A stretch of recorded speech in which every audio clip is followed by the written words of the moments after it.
Okay, the chair is going to bring to order the Monday, April 17th, 2017 Single Family Design Board to order. We will take a roll call shortly. Is there anyone in the audience wishing to address the board on any item not on today's agenda? Seeing no one come forward, the chair will close public comment and bring it back to the board. We need to approve minutes of our April 3rd meeting. Do I have a motion for approval? So moved. Do I have a second? Second. Okay, we have copies in front of us, and I'll go through that. For comments, corrections, etc., we have 1213 Harbor Hills Drive.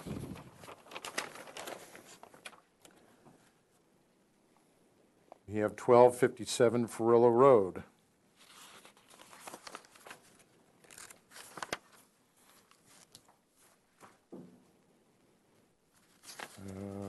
Let's see. Is that it? I guess that was it. Okay, further discussion. I will abstain from voting on item number 2 because I was representing the client.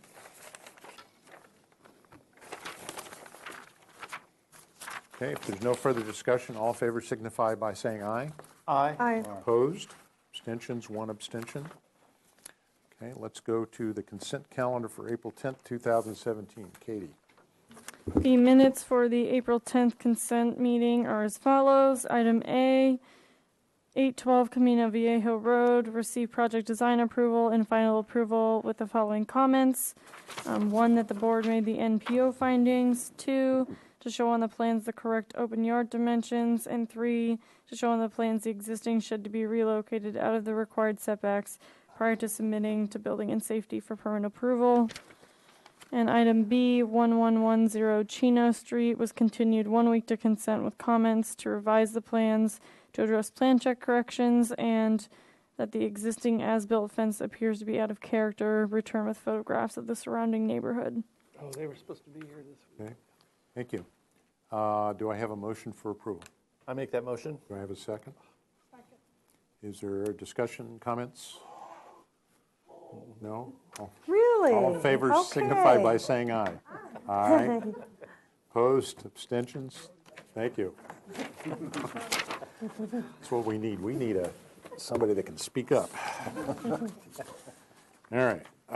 Let's see. And April 17th was postponed today, correct? Yes, the meeting was canceled and we'll be postponing the items until next week. We are going to be reviewing one item off of the agenda in place of the second item on today's agenda, which postponed. So. Okay. Any other announcements? I have 2, and I forgot to bring my binder.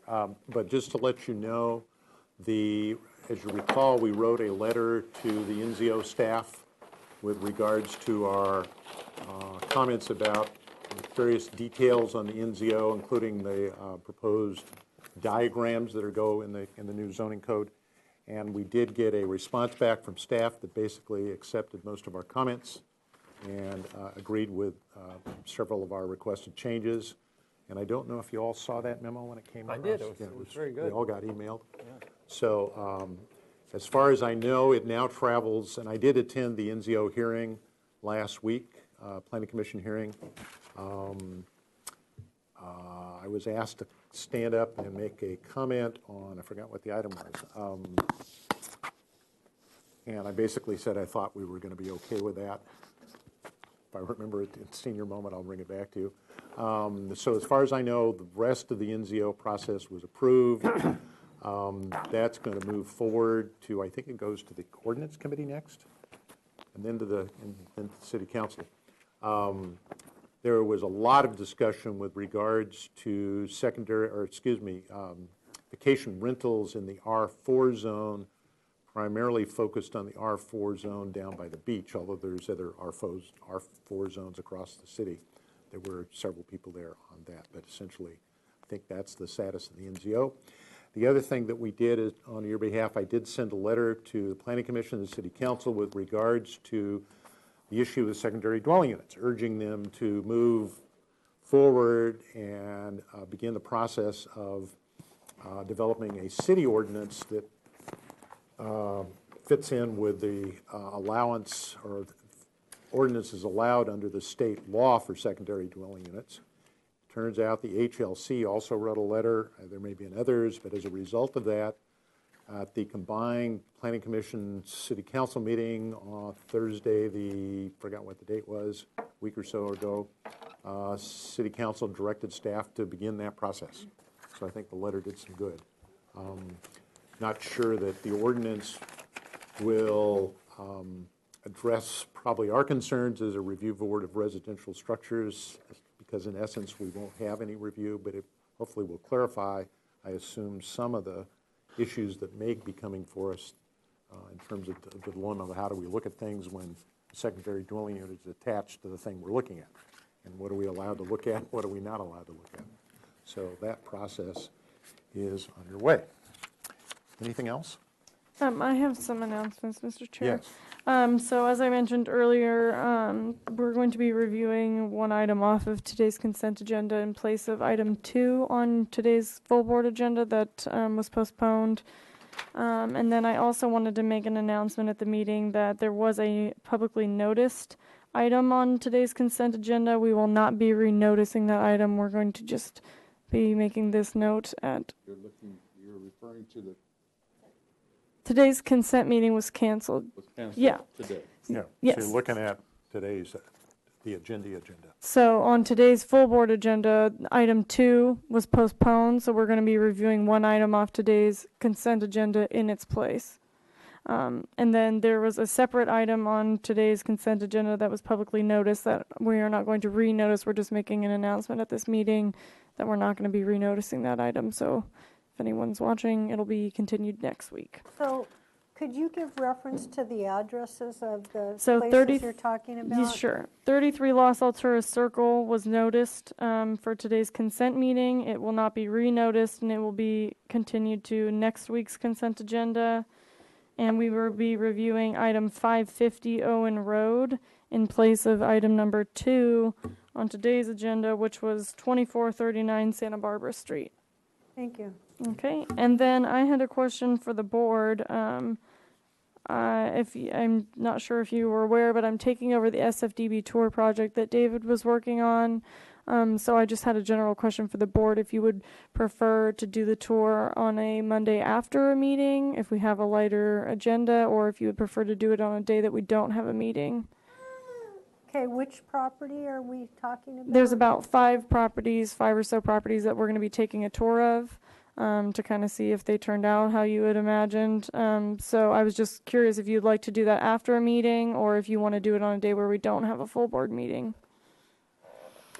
Probably, Katie, how long do you think that might take? Maybe 2 hours, 2, Okay. 3 hours.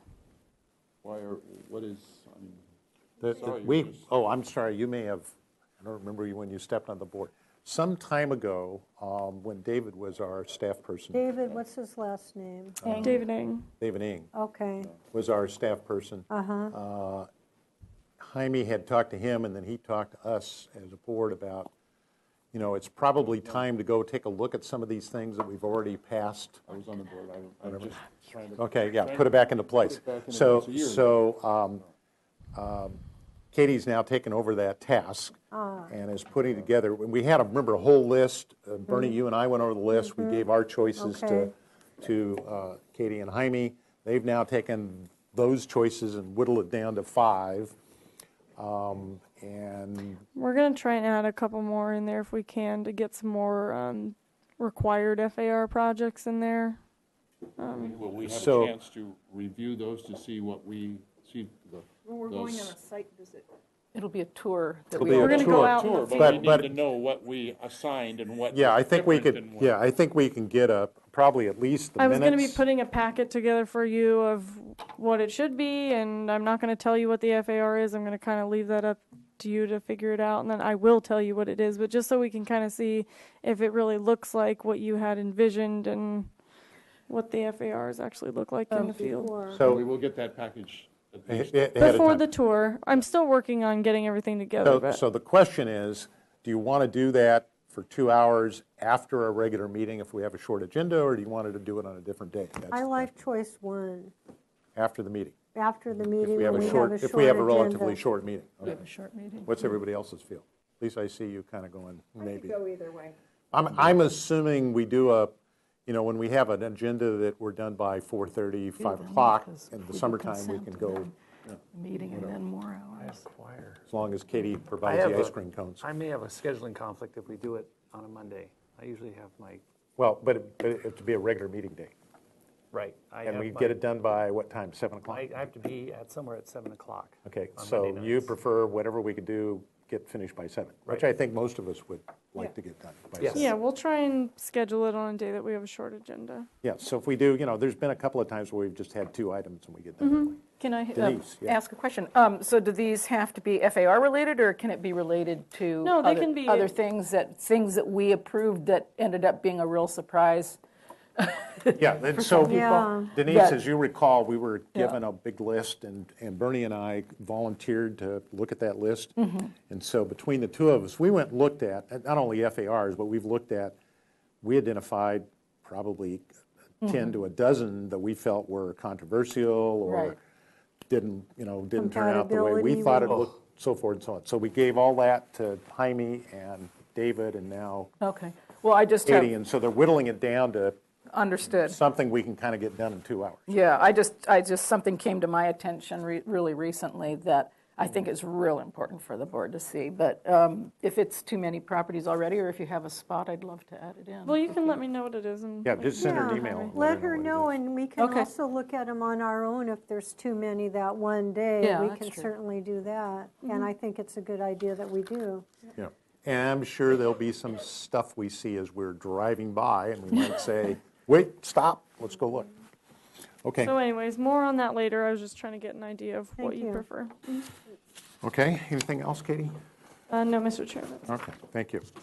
Okay, let's see, let's go to 201 Stanwood Drive. 001.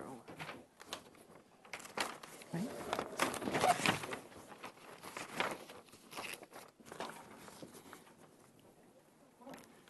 Okay, while they're coming up, this is a review after final request for roof plan to change the approved two-piece mission tile roof material to a two-piece S-tile roof material. If you could introduce yourselves, please. Yeah, my name's Taylor Tapman. I'm the property owner. Okay, if you make sure you speak into the microphone. Yeah. Turn that on, Joe, please. Thanks. Okay, Okay, Katie, before you start, do we have any comments from staff? And then I'm going to have, I'm calling Jaime to see if he can come down now. okay, Brian, would you go ahead and read apparently whatever our final action was? yeah, I believe it was, the board finds the additions and alterations to the review after final acceptable. The board makes the recommendation that the upstairs study window on the east elevation be reduced in size and the segmented arches on the east elevation patio be made into elliptical arches. When was that? That's the was final review. November 2nd. Well, that was back in 2015, so. Yeah, it's been a long time. That the final action? What are these plans? There's been 3 minor revisions since that. Oh, let's see. And have the- all those revisions been reviewed by this board? Correct. Yeah, I think they've all been consent items. Katie, could you please check for us? Okay, while she's doing that, and we have Mr. Lamone coming down. if you could- So Yes. the project design approval and final approval submitted was on March 14th of 2011. And then there was several PDA extensions and several review after finals on November 2nd, 2015, August 22nd, 2016, Yeah. and now it's before you today. Okay, Yeah, so our August. last one was? Request for a new 217 square foot first floor addition to the relocation of the laundry room. Correct. 152 square foot second floor addition to the bathroom. Interior remodel, minor exterior updates to windows and doors, and the addition of a fireplace. Okay, and so that was reviewed, and what did we do? We've already received. It a received building final inspection on that. approval Yeah. as submitted. Yeah, final approval items were continued to full Okay. board. Okay. All right, so that was approved. Okay, so you're here today to do what? Okay, so we're here today to address a partial roof change. So it didn't change the plans. It changed this material specifications partially from all two-piece mission tile to a blend of two-piece and one-piece boosted Barcelona tile. Okay. And so I've got several supporting documents. We've got photos, material specifications, property pictures, and all that. So, but maybe before I hand those out, or maybe while I do it, I'll give you each a copy of just a letter for why we're making this change, and I'll just kind of hit the high points.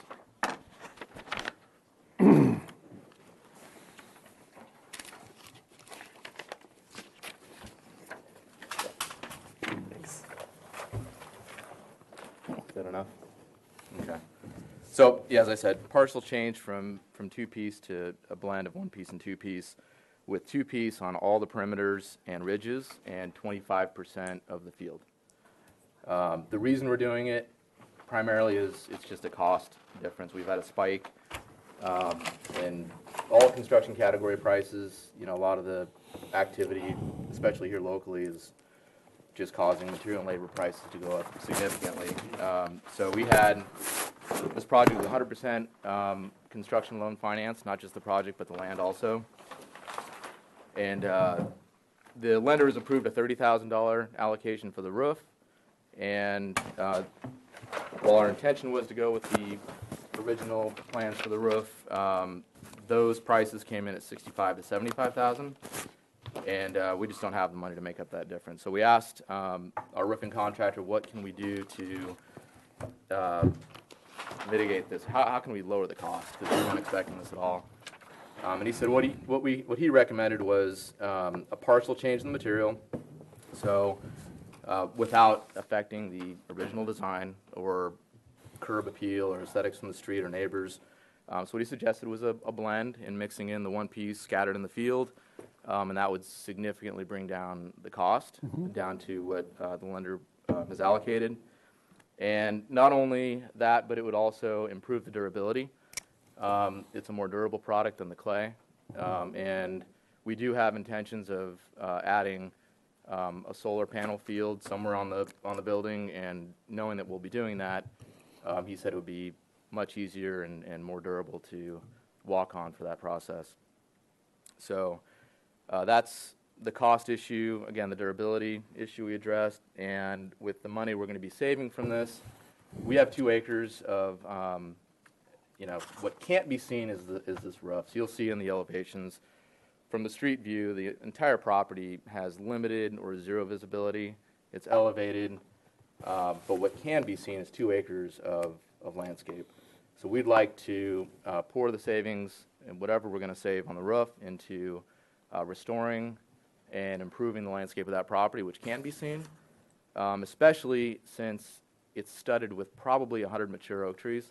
And we've had 2 oaks fall in the last 12 months, and that's due to all this rainfall we've received and, of course, the extreme drought we just had. So I think the oaks growth is pretty well documented, and we need to, not to mention this property was neglected for 9 years since the tea fire.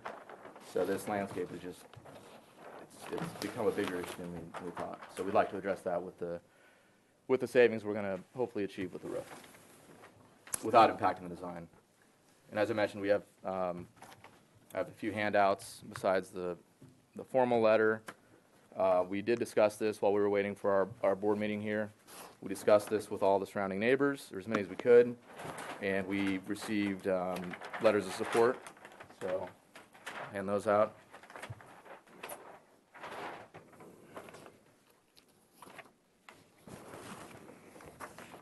Thank you.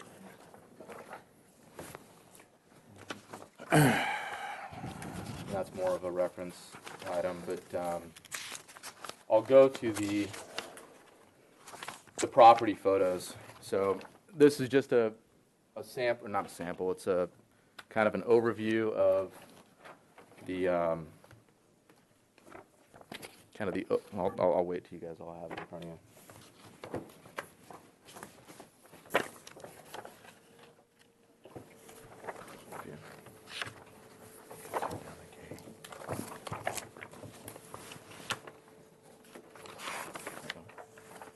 maybe I'll have my copies. Can I have one for the... Okay, so we'll go through it quickly, but Oh, the, I see. Okay. You push it into the camera, please, Okay. right there. so this is an aerial view. It's from Google, so it's a little outdated. They have the foundations poured, but they don't have what's currently there. But it's more as a reference to see the roadway, which is Highway 192, the size of the property, and the two adjacent neighbors. As I said, there's a pretty long history with the property. It went 6 years or so, 5 years on the market. It was definitely in a, sorry. Speak into the microphone. Yeah, sure. Just either that or use this one. Okay, I'll use this one. Turn it so we can see. You have to turn it, you have to turn it, you have to do it upside down. Maybe I'll do a little angle so I can see it too. No, you need to turn it like this, because we're on TV. Oh, okay. I'll do it upside down. Yeah, so we've had a long history with this property. We live in the adjacent parcel, and this was on the market for 5 years. Really a dangerous site. As you can see, there was exposed rebar, concrete, and graffiti on this parcel. And we said, look, we can achieve, hopefully, some nice things. We can remove this attractive nuisance from the neighborhood. We can complete the restoration of the neighborhood. It was one of the last remaining properties to not be rebuilt, and nobody was willing to buy it after 5 years. So we said, we have building capabilities. All we need is a loan. We got a loan to buy the land and build the property. And so this page here shows you sort of the before. But they were here just to show you who they're the members of the family. This is before, and this was after. So this is where we are currently. These are current photos taken today. And you can see that once we were notified not to proceed with the roof, it's something we should have done further in advance. We didn't do, purely out of just the surprise and cost. And second, the urgency to cover the roof and load it so we wouldn't delay the project from the other trades such as stucco and drywall, which need the roof loaded for a period of time before they can do that. So this next page here is, I called it a 360 degree view from the street, but 180 of it's not applicable because Parma Park takes up the entire 180. So these are all street views from 192, which behind it is Parma Park, 200 acres of, you guys know what it is. So starting off with you got a driveway view here on the upper left, and then curbside views, which is just showing that there's really no impact, there's no visibility from the street. So that's that page. And then I took 2 photos of the adjacent parcels, or adjacent homes rather. And these are examples of one property, 2109 Stanwood is the 2-piece that we were hoping to do, 100% 2-piece mission. And 2111 Stanwood, which is the house we live in, is the blended 2-piece and 1-piece with boosters. And the purpose of this is to show that they're very comparable from a looks and design standpoint. And that went into our thought process. The next page is a little more of a close-up on the blended 2-piece, 1-piece that we have next door. Now keep in mind this is only 15% of the field, and because we really wanted the 2-piece look, we decided to go 2-piece on 25% in the new house. But these are close-ups, so it's examples of the 2-piece on the ridges, 2-piece on the caps, and the boosters on all edges and in the field. There's also some neighborhood compatibility, not with just the property next door, but this is a property right nearby that has the exact same roof being installed at the exact same stage. I don't know if that was approved or not approved, but it's what we have in the neighborhood. And then finally, I'll just end with the examples of the landscape. So while the roof is not a big attribute for this property, it can hardly be seen. this landscape is just a high impact, high issue for this property in the neighborhood.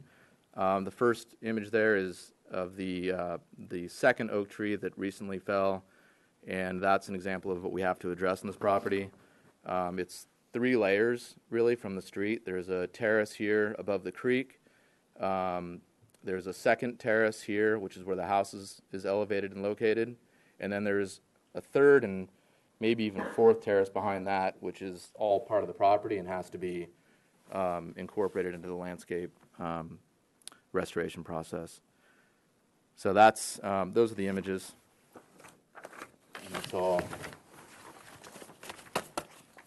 I have there, and then I have material specifications. So if you guys are interested in handing these out now, or Pass those out. this is the boosted Barcelona taps made by Boral, and those are the roof specifications that we've chosen to hopefully modify. Did they get? Yeah, okay. So I won't go through that, but that's a reference document. Okay, anything else? Not from us. We've stopped the installation. We haven't touched the installation process, and we're here to hopefully resolve this and move forward. Okay, thank you. Mr. Lamone, you're here. Do you have any comments to share with us? Yes, Mr. Chair. I was requested to go out and take a quick look to see the progress of construction.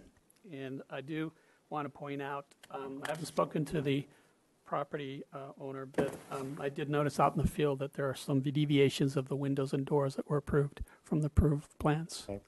And in your review of the property, is the roof loaded with tile at this point? Yes, it is, both the accessory building and the main building. Okay, and the roof tile appears to be what kind of tile on the roof now? S-style. S-tile, so it's loaded in pallets on top of the roof, correct? I think it's actually in layers of stacks. It's But- not a- but yeah, but the roof is it's loaded. laid Okay. out for weight All right, thank you. distribution. And then, just to be clear, I'm going to use the applicant's photographs. This is the home that this board reviewed some time ago. And this is a project that was built by the applicant, that was built in total contrast to the approved plans, correct? Yeah, it was an issue where the architectural style changed during Radically. construction. It was a ranch style or a bungalow style or something, and we ended up with a Spanish style house, correct? That's correct. And it also has an S-tile roof. That was one of the issues there also. Okay? Oh, just to clarify, that house does not have S-tile. This is the house we lived in, and we. Okay, we maybe built. it's that They're one. very hard to tell Okay, the excuse me, difference. 211. Yeah, Okay, they look so similar. all right. So the current applicant built this house, built it without review by this board till after it was finished, and then we discovered it was totally different than what was approved by this board. And then this project here is also being built by the applicant, correct? No? I'm not aware of that Okay. one. Right? Flat out, actually, absolutely not. Okay, thank you. Just want to make sure. Okay, anything else, Mr. Long? Well, I did note that it was I don't know if you have a color sample of the material that was presented, Not yet, we have some It's in black and white. black and white but I think there was a light brown tone to it, so that's on that you observed. It's Casablanca. Casablanca. But we don't whatever. have a color photograph at this point. Do you know what material manufacturer it is? Coral. We may have that brochure. Do we have? Yeah, that I brochure? emailed it to you, Jaime, When right was- after we were notified. Okay, Is is that it in on- color? Yeah, Okay, let me go. So that's not that color, correct? no. That's something else. Okay. While he's doing I that, actually have a color here, if you'd like. Andy. okay, so put that on the table here. Sure. All right. Anything else, Mr. Lamone? Now, one of the things that is difficult to ascertain, obviously, when it's at the rough stage, is the decorative treatments that are proposed. But I did notice some columns either between the garage doors that seem to be larger than what's framed currently. So I don't know if there's plans to, involve change those, but there is definitely some discussion I'd like to have with the owner about what's being done. Okay. Before we go to the board with questions, is there anyone in the audience wishing to address this project? We do have 4 letters of support that was given to us by the applicant. Any other communications, Katie? I believe Kathy distributed a letter from Addison Thompson as well. I assume that's the same letter that's this letter? on I'm file? not sure what was in the Dave applicant's. emailed it also. Yeah, there was an email. Mail, okay. Anyone else? Anything else, Katie? That's it? Okay, let's go. Chair will close public comment and bring it back to the board for questions. I got a question. Is that a good example of the boosters, these boosters? Yeah, this is maybe a better close-up, but that's how it looks like from that distance. I mean, it's really the same. It's really the same booster application process as the two-piece. It's the concrete. I've never seen this before. Is this, I'm asking the board, is this a, I've never seen it before either. That booster thing. is this where they- a common, Barcelona, is this a common? Well, I'm having Katie go pull, I forgot, when I left my binder at home, I forgot my guidelines. But Well, I there have, are specific rules in place. When this board does make a determination that S-tiles are acceptable, we do so under certain criteria, and those criteria are explained in terms of, is that right there? Yeah, that's where Okay. they are. So when S-tiles, let's see, non-clay simulated mission tiles are generally unacceptable in new construction. Clay S-tiles can be considered for approval for affordability or low-income housing projects. The following 5 criteria will be utilized to determine if the use of clay S-tile will be allowed for a re-roof of existing buildings. The proposed clay S-tile installation is compatible with the building's architecture and neighborhood character. The building cannot structurally support the weight of a 2-piece clay barrel tile, and S-tile is an appropriate alternative solution. The adequate structural conditions that would not allow for a mission tile roof must be verified by a licensed engineer and/or architect. Proposed installation is consistent with the intent of the single-family design guidelines. The applicant must install details as condition of approval is determined by the single-family design board to make the roof more authentic in appearance. Installation details include a double starter row of 2-piece barrel tile is employed at the eave ends. And I want to check that. The applicant is proposing Exact same. 2-piece mission tile to blend with 2-piece and 1-piece concrete tile. The roof has 15% to 20% of the field tiles laid with mortared randomly placed boosters or kickers. We're doing 25%. Okay. And natural cement mortar hips, ridges, and present. Okay. I think that's it. Okay, so generally, I think what his letter is proposing looks like it kind of falls into this category if we choose to approve this. Okay, so does that answer the question? Okay, other questions? Other questions? Well, I do have a question. Yes, I understand that this is sort of driven monetarily, we get that. And it sounds like the applicant is doing some, I forget the landscape, is there a landscape plan Yeah. that we've approved, that we looked at? Yeah. And so you're saying because it, the roof isn't that visible, but the landscaping is so large and beautiful, that's needs to be what beautiful. the neighborhood is going to be enjoying. Yeah, not just the landscape, but the environment. There's a lot of natural habitat. It's surrounded by a creek, and it just needs to be restored in the first place and protected. As I said, the property was completely neglected since the Tea Fire, and as a result, 2 oaks already fell over, and we needed to have an arborist. This is in addition to the landscape plan that was approved, which was, I think, approved by the prior owner, maybe as far back as 2013. Okay, thank you. Lisa, go ahead. That was approved here, and we have a record of that? Yeah.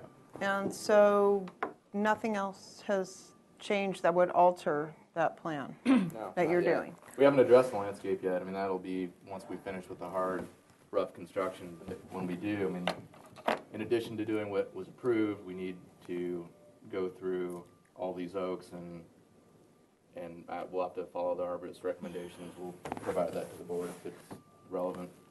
Denise? Yes, well, since that is the applicant's desire is to take money that would have made this a two-piece tile roof and allocate it to the landscape, is there any way we can see the old landscape plan so that we can, It should be on the approved set. Is the landscape, I don't think the landscape is in front of us, is it? Is it? I'm not questioning? sure. it was a long time ago before you were on the board. While they're looking up, This meeting. Mr. Lamone is looking at this. Why is it here? Mr. Lamone, did I ask you, has this project got a construction stop notice on it? Or has the applicant voluntarily stopped construction Mr. Chair, there is a cease work on the roofing aspect of the job. by the building department? They asked to stop the re-roof of the Okay, structure. thank you. Okay, any other questions? Okay, usually I start with allowing you to guys do comments first, but I would like the opportunity to go first today. Go for it, Fred. The reason you're here is I went by this site, and it is viewable from the road. I never left the road right away. But the reason I'm here is I obviously looked at a roof loaded with S-tile. And you put us as a board in a very uncomfortable position, because now you've spent money to load that roof with a tile that you knew wasn't approvable.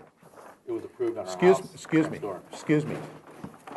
You did the house next door with the same problem. No, you guys gave us guidelines to approve. Now, I'm sorry, the house before, you built the house completely different than the approved drawings. We're not And here you, to talk okay, about that. I don't know and, what- well, the problem is, you have a record. And so I'm watching you very carefully. Mr. Lamone's just indicated a few minutes ago, because I haven't been on the site, but he's been on the site, that you're doing details that aren't part of the approved drawings. I'd love to talk about that with. Okay? No, you talk about that with us. I'd like to hear from you. Okay, If you're aware of those issues. I'm not aware. He's going to share that with us. I haven't been at the site. That's the reason you're here. This is not a game we're playing, okay? This board takes a lot of effort to make approvals. If you want changes, you come to us before you make the changes. Don't go out there and load that roof and then come in and beg forgiveness. Sir, I hear you loud and clear. Okay. You hear me loud and clear? I do. And as a result of that prior project, during the course of construction, we applied for and received approval for 3 field revisions during the course of construction. We learned our lesson. The 3 things that we did were a 12-foot extension to the kitchen footprint. That was approved. We did a laundry room addition. That was approved. And we did a outdoor kitchen, which was also approved. Okay. So we did every single thing. And you should have done the same thing with the I roof. apologize. Before There were you load the extenuating roof, you come circumstances. in and you see us first. I got it. This is Santa Barbara. We are here. We did not Okay. install it. We loaded it for the reasons I mentioned. But now you're going to, if we don't approve this today, then you have to take all those tiles off of there and reload the roof, correct? Correct, and that'll be more expensive than all what we already can't afford. Exactly. So that's my point. You put the board in a very uncomfortable position. Now, I don't know what my colleagues think. You know, one of the things I talked to the city attorney about is we can't penalize you. Okay? He said, however, the board can disapprove things. Now, that would be pretty bad if now you've put us in a position where today we have to accept your S-tiles when that was not approved. You know, this is Santa Barbara. These guidelines didn't come about just because a few of us in this board thought that Spanish tile roofs were cool. The reason we're Santa Barbara, the reason homes cost so much here, the reason people want to come to Santa Barbara, in part, is the thread that this board feeds to that proposition by making good architecture. Okay, it's not here because we're making whimsical decisions. So now you've put this board in a very bad predicament. Now, You brought up Mike, track record. excuse me. This is not a two-way conversation now. The board is speaking, Fair enough. okay? My colleagues can do whatever they like. I haven't talked to them about this outside what I'm saying right here in this meeting, so there's no collusion at all. And if they all decide that you can put this S-tile on, fine with me. But I'm telling you that if you continue to do this on projects you choose to do, because I know you and your brother are construction contractors, and you probably will take an opportunity Not a to contractor. do other projects in town. I'm a homeowner. Okay, you're going to need to pay attention. So, having said that, I'm going to leave now the rest of the comments up to the board. I have a couple comments. The boss I've worked with, what he's done in the past with barrel tile is he's had the first few rows be the two-piece Right. barrel, because these aren't barrel. This is a different kind of tile. The Barcelona is not the true barrel two-piece. Yeah, You it's know- not clay, it's concrete. Well, you know, a barrel tile is, it goes like, it's this shape, and this is a different shape. Okay. And what he's done is the first two rows have been the two-piece, so it looks like it. Yeah. But then the ones behind it are S-tiles, and that looks pretty effective. That's what we're proposing. Yeah, well, this is, Maybe with the exception of the shape you're describing. yeah, but- the shape is not. But not only is it the first two rows, it's also 25% of the field, which in most cases, it's less. It's Well, the other sometimes comment nothing. I have to, is purely aesthetic, the way they've stacked these tiles, that's really a very, what I want to say, manufactured way of doing it. It looks kind of fake. There's a reason, what they used to do was they used to put the tiles up, put concrete under each one of them, and then that caused by hand, and so everyone had, if you look at the Ours is by hand. Well, if you look at the Arlington Theater Yeah. roof really carefully, the randomness looks very natural. Yeah. This kind of looks fabricated, and it's a purely an aesthetic point of view. But that's what that's trying to achieve, is that look. Let me show And, you. well, I would recommend not doing it at all if you're going to do it, because it looks kind of phony. Well, the way we're planning on doing it is Bunch not in a manufactured way. They were grouped. Yeah. Well, yeah. We care as much as anybody about the value Okay. of these properties. Sure. These are our homes. They're also our investments. Yeah. And here's an example of what we have next door. Yeah, which is- we originally did just purely S-tile. And after going through the board, collecting the comments, Right. and receiving those guidelines, they issued corrections for the roof. And those are the corrections we made. So, I mean, Yeah. if you look at, I don't know if that looks random to you, but if it doesn't look random enough, we can make it more random. It's all custom, so. Well, this is what I would. This A is roofer will do what whatever I'm we tell asking him. is you study the Arlington Theater. Look Yeah. at Edwards and Plunkett were masters at doing this tile roofing stuff, Mm-hmm. and that's kind of where we're coming from. We can do anything with the material that we have. We can do, again, it's not But there, manufactured stuff. I do know there's a way you could do the barrel tile and then the S tile, because another big problem we have in a lot of these homes is when you're remodeling and you put a tile roof, the weight of the tile, you have to literally redo the footing. So a lot of people are trying to get around having to redo your footings, but have that clay tile look. So, like I said, what they've done is like the first two rows are your actual barrel tile, but Yeah. then you do the S tile behind it. That would be my recommendation. However, you'd have to make it look like, we'd have to see how it looks. We want to make it look as natural as possible. I mean, Right. as good as possible. So if we can incorporate any positive recommendations, we'd love to. And we have the ability to. My comment is, I agree with Brian that this left-hand, the right-hand photo, it looks contrived. Yeah. And I'd rather see it not happen, just like what you said, than this contrived booster effect. It's, Any way we can make it look more natural and therefore more valuable, the better for all of us. well, this is the thing, and really important, and I'm seeing this a lot of architects, I'm going to go off like with Fred, is this lack of understanding of the aesthetic point of what this architecture is about. These guys that did this stuff, they studied over and over and over. They went to school to really burn in their brain the classic look, the proportions, the shadowing, the play, how that goes. It's missing today.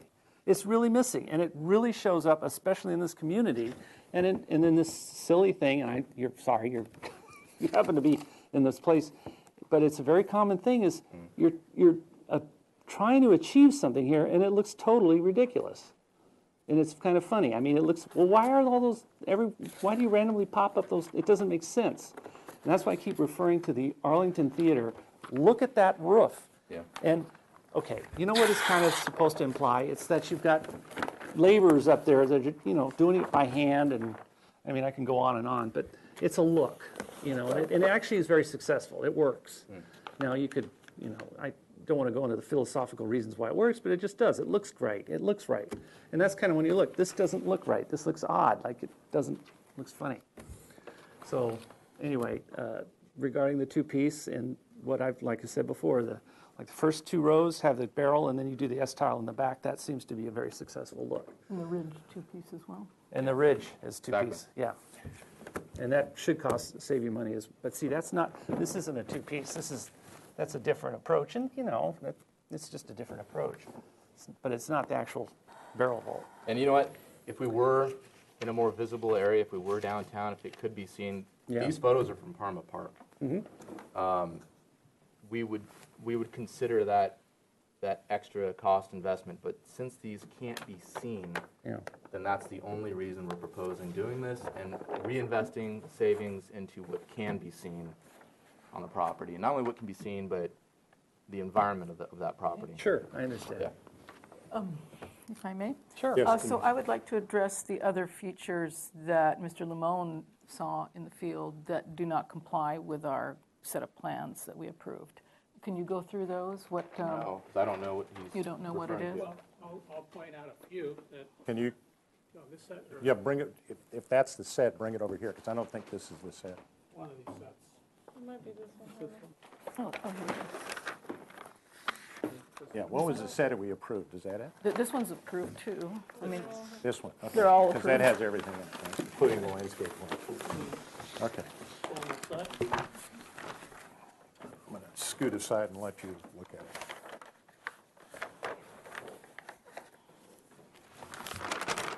So I took a quick look at the elevations.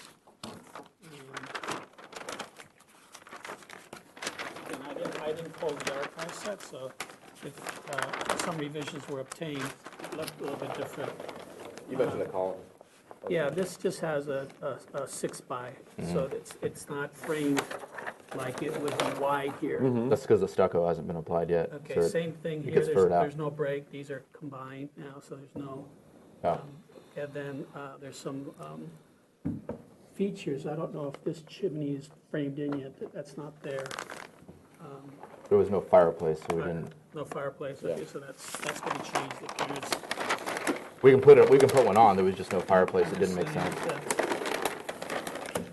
So then these columns aren't framed out yet, so No. I think I assume they're gonna be further. They will be, yeah. Yeah, and then overall, these windows were not there. So, Okay, so there's stuff missing. yeah, there's some changes in windows. And then the accessory building looks quite different. It has some additional types of windows and some solid pane instead of breakups. And I noticed from the road, it has a window that has no breakups at all. Right, so that's. We did that strictly because the view was so incredible. Well, we can put mullions in if we want to. I'm sorry. The question That's is- what we're saying, is you're doing stuff without this board's review and Sorry. approval. Okay, we're focused Okay. on the big things, and we weren't Yeah, focused no. on Windows are mullions. what they are, and it's hard if they're already plastered in. Yeah, the exactly. question. That's Which they're my not. concern. Yeah. Okay, so we have several things that don't appear, based on Mr. Lamone's site visit, don't appear to match the drawings. So, I'd love the opportunity, had- Jaime, excuse- next time you're up in the excuse me. area, to go over it with you in person so we can describe Excuse things me. before we. Yeah. it's to the board, okay? It's not to Jaime, it's to the board. Okay. Ms. James, did you have further comments? Bernie, do you have further comments? Joe? No, I'll reserve. Okay. Ryan?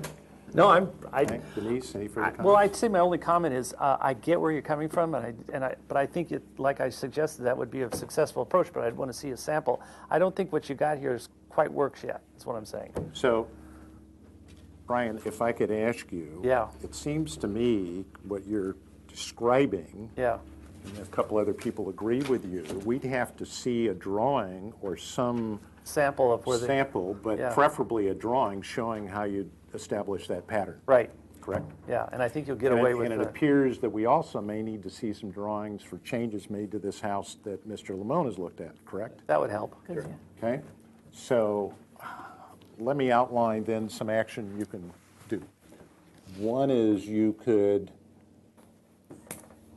approve what's being asked today without comment. You could deny what's being asked today without comment, or you could deny what's being asked today with comment, or you could continue with requesting additional information, i.e. a pattern on a set of drawings, and if we have some reason to believe that things aren't being built per what these drawings have been approved to see some additional drawings that make the changes so that we can review them and decide whether we agree or not agree. Yeah. So those are 3 or 4 actions we could take. I have one more comment Yes, I'd like go ahead. to. This has absolutely no bearing in terms of how we final approve, but just looking at these drawings, whoever did the drafting, it seems like they didn't understand what they were drafting. I don't know who. They don't. I don't like the Unless scallop. they were intending on the You know, two-piece mission to be flat. The like that. tile looks like this. This is how your tile does. And then That's a there's then there's a booster tile that goes underneath it. And then the plaster kind of Yeah, I agree. scallops, you know. Yep. That's how we have So- it on our home. That's kind of what So you- I'm assuming this fireplace is right. And that's a on- stucco detail, and that's what the stucco guys Right. do. Who knows what this guy's But, drawing? and this kind of concerns me because your Chimney comes straight down, does it not? Yeah, this would be nothing there. It would just Right, be, just be and plastered you might straight want to, you know, there's all kinds of cool things you can do. Yeah. And I'd take out that silly. We didn't do the chimney there, by the way, because there's no fireplace. Okay, Whatever. so whatever, then the drawing needs But to you get see, like changed. this is, there's funny things. I circled it, but Okay, so, The architect maybe should redraw. well, he should look at what Correctly. he's reading. He looks like he doesn't understand what's like Yeah. your gutter. so there's a couple things going on here. One is the draftsman is not got things correct on the drawings. Well, that might be a But- symptom to his lack of understanding or whatever. Whatever, but there's also things being built on the site that apparently don't even Yes. match what's here. So we've got to get those reconciled. Okay. So, Mr. Mr. Chair? Lamone.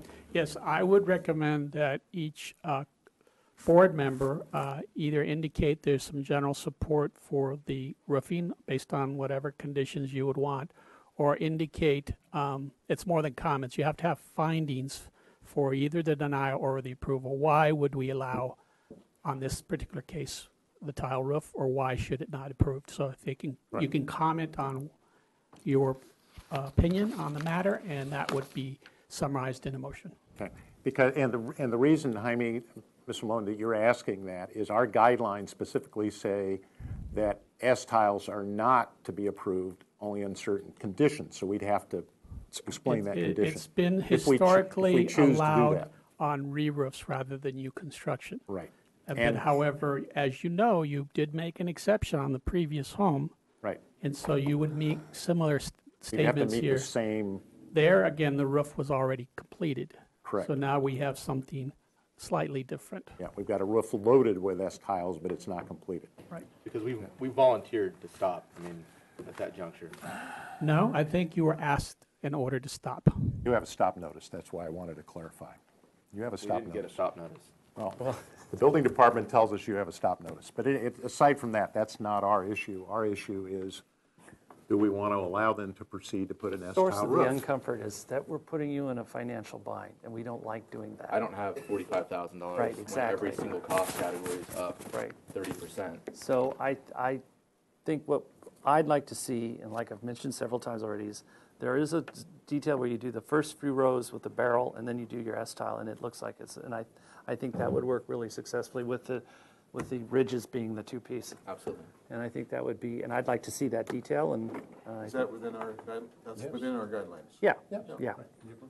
As I said, we have several actions we can take today, but it sounds like, at least what I'm hearing from this board, is that you're willing to consider the S-tile, but under certain circumstances, but you need to see more drawing and more detail. Is that what Yes. I'm hearing? Yes. Okay, so it seems fair that we give the applicant guidance on what they need to do to come back and show us those issues, because this is after final approval. They're asking for changes. They're asking for a S-tile roof versus what was approved, which was a traditional Santa Barbara clay tile roof. So it seems to me that your motion might want to say that you're requesting them to return with modified details and a roof plan showing diagrammatically the layout of these roof changes and any other changes on the project that include window openings, chimneys, columns, et cetera. Right. Is that, yes. is that a motion? But I have one problem. Yes. One Oh, little go problem. ahead. Let me see what I'm talking about is not what the tile you have. You already bought this tile? It's sitting there already. See, that's the thing. That's not really an S tile. That's a Boosted Barcelona caps. It's not S-tile. There's S-tile and it's ugly. And that's what we're not doing. So that tile is there already. So Okay. you'd have to say, But it can be applied. excuse me. I don't I'm trying to get you where you want to be, so if you just hold off, please. So, Brian, what you could do, if you're leaning to allowing them to use the tile that's already been loaded on the roof, but you want to see a pattern, then you just need to say that. You're acceptable of the tile on the roof, but you want to see a pattern laid out on a drawing, right? Yes. Okay. We'll do that. So, Yes. so is that your motion? I'm trying to get you to a motion. Yeah, that's my motion. Okay, so the motion is, Yes. right? The motion is that you want to continue it. Yeah. Okay, you're going to continue it with the contention that the tile that's already loaded on the roof, which is this Barcelona,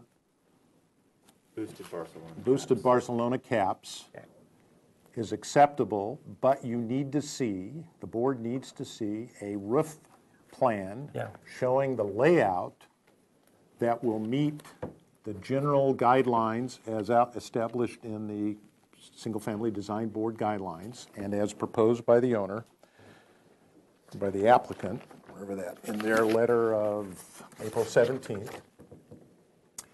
But we need to see a diagrammatic layout on a roof plan of how these tiles are to be laid out in the field, and details showing how the edge condition will be detailed using this specific kind of tile.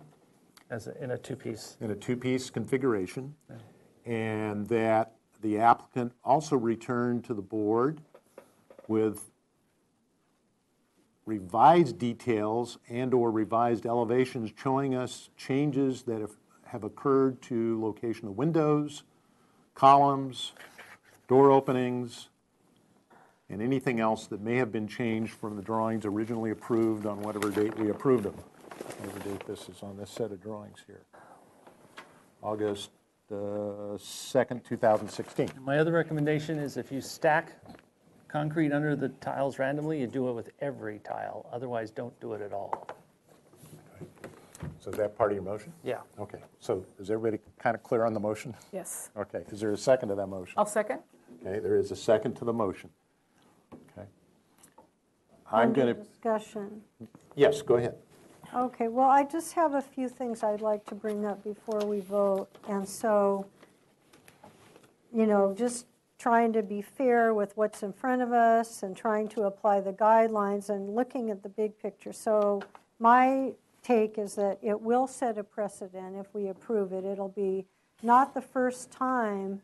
We recently had a project where they had the tile on the roof. They'd already purchased it. Remember, it wasn't too long ago. Yeah, I Similar remember it. thing, and it was a nasty thing and difficult for us to try to figure out. But we're going to have this, so whatever decision we make, we want to be really logical and clear. The letters in support of the project, all except for one of them, they're all exactly the same.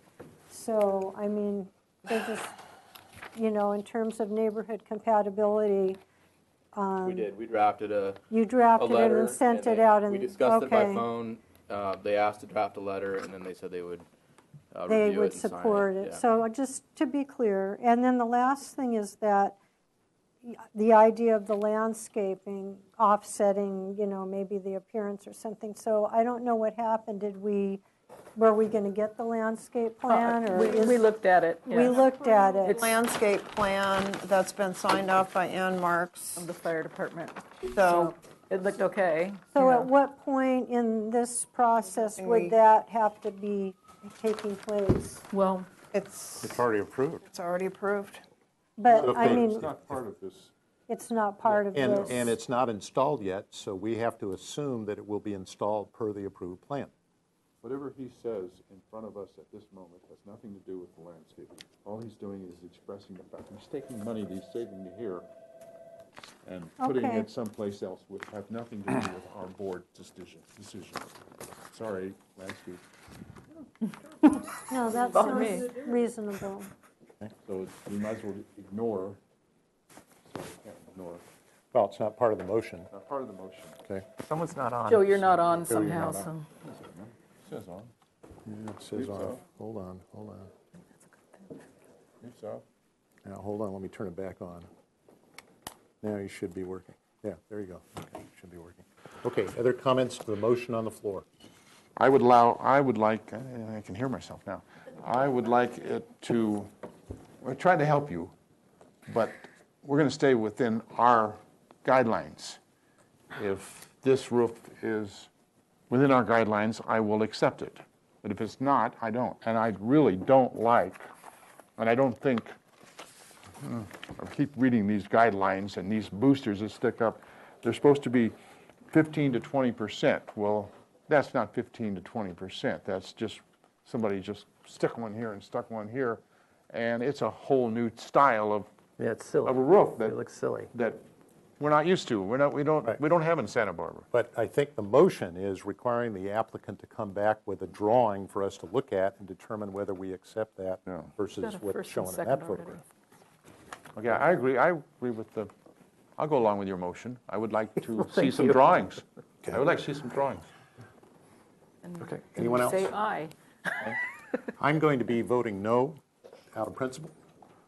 I just don't think this is appropriate, that we allow this applicant to continue to do what he's done to us in the past. So I'm But- not going May to. I comment on that? Yeah, go ahead. If you vote no, then we're going to have to come up with another. No? No. No. If all of you vote in favor, He's just making us, I can vote no. No, I mean, I'm not. Yeah. Here, I'm can- saying if there were enough no's. Okay. Well, yeah, I don't know If how there you're were all going to enough- vote. If there I'm were just- enough no's. As we shared before, it's important when we make these kind of decisions, if you watch council and you watch planning commission, and we're kind of having to play that same game, because if things get appealed, then you have to be clear. So if you watch planning commission and the council, before a vote is taken, each member shares why they're voting in favor or they're not voting in favor, and I'm sharing with you why I'm not going to vote Yeah. in favor of this motion, okay? You all can. Which was- sorry. Excuse me. This is to the board. The discussion is to the board, okay? So you all can vote in favor, okay? That's why we have 6 members. Mr. Chair, could we Yes. hear the motion one more time? Kathleen, can you read the motion back, please? Continue 2 weeks with comments. Provide diametric roof plan drawing of the proposed 2-piece S-tile roof material configuration. Include on the corrected plans any further details, including windows, columns, etc., as requested by the board. Okay. Let me make another comment.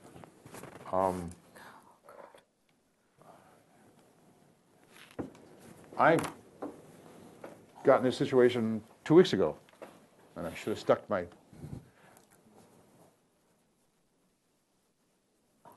If you come back in 2 weeks and haven't done what we've asked you to do, I will, and I'm sure the rest of the board, I'm hoping the rest of the board will say no, and you're just going to bounce back and forth between us and get nowhere. So don't come back next week or in 2 weeks with something that is contrary to what we're asking you to do. And I don't mean just a picture. We want what we're asking for, and we want to see you asking for changes that have been made on the drawings and the recommendations that we have with the roof. I will vote with him because I didn't do it last week and I regretted it. But I'll stop right there. Okay, any other comments? Okay, there's a motion on the floor. Everyone clear? All in favor signify by saying aye. aye. Aye. Opposed? Abstentions? So 1 opposition, no abstentions. And what is that, 5 yays, okay? All right, so you'll return in 2 weeks. Are there going to be written instructions for what I need to provide as far as? I'll speak to you right now. Okay, okay. All right, Thanks, everyone. welcome. Thank you. Oh, Katie's got to bring the other one too. This is 550 Owen Road, and she will explain what we're going to be looking at.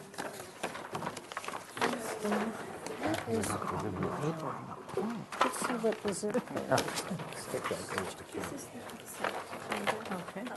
Thank you. Okay, do we have an applicant here, or are you just doing it? Okay. Review after final. Oh, okay. Sit here, Denise. Oh, this is the one, this is the one where, Just sit this here. is the one where they didn't see today, they didn't hear, but Okay. we're gonna look at today. Item is replacing item 2, Santa Barbara Street. Okay, that was just so, because I know there's folks in the audience maybe a little confused that came in late. Demi chair. Item number 2, 2439 Santa Barbara Street has been postponed. In lieu of that item, staff is bringing to us 550 Owen Road, which was on consent calendar, and Katie tells me that, is it Denise or Lisa? Somebody's going to share If we with could us just what- have the landscape professionals take a look at it. It's just a Okay. review after final to an approved landscape plan. Okay. So, I don't know if you all need to come over here and look at it? Just wanna know where it's at, because it wasn't on our agenda, so we didn't look at it. Well, it's a review after final, so they've already had final. It's been Okay. through the Oh, board. yeah, They're just okay. doing some landscape changes, it looks like. So do we have anyone here for this, or? No. He was here earlier, I'm sorry. Oh, okay, so what are the changes then? They were adding lavender. What are they? Okay, okay, received one set for minor site landscaping alterations, including additions of lavender and ficus. Replacing a ligustrum hedge with a new 60 linear foot, 8-foot tall cedarwood fence and a ficus clinging vine. Oh, that ficus. Okay. So.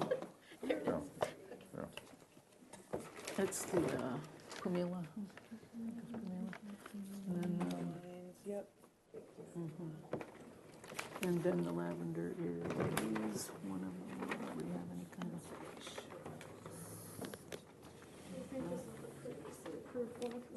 Oh, previously, okay.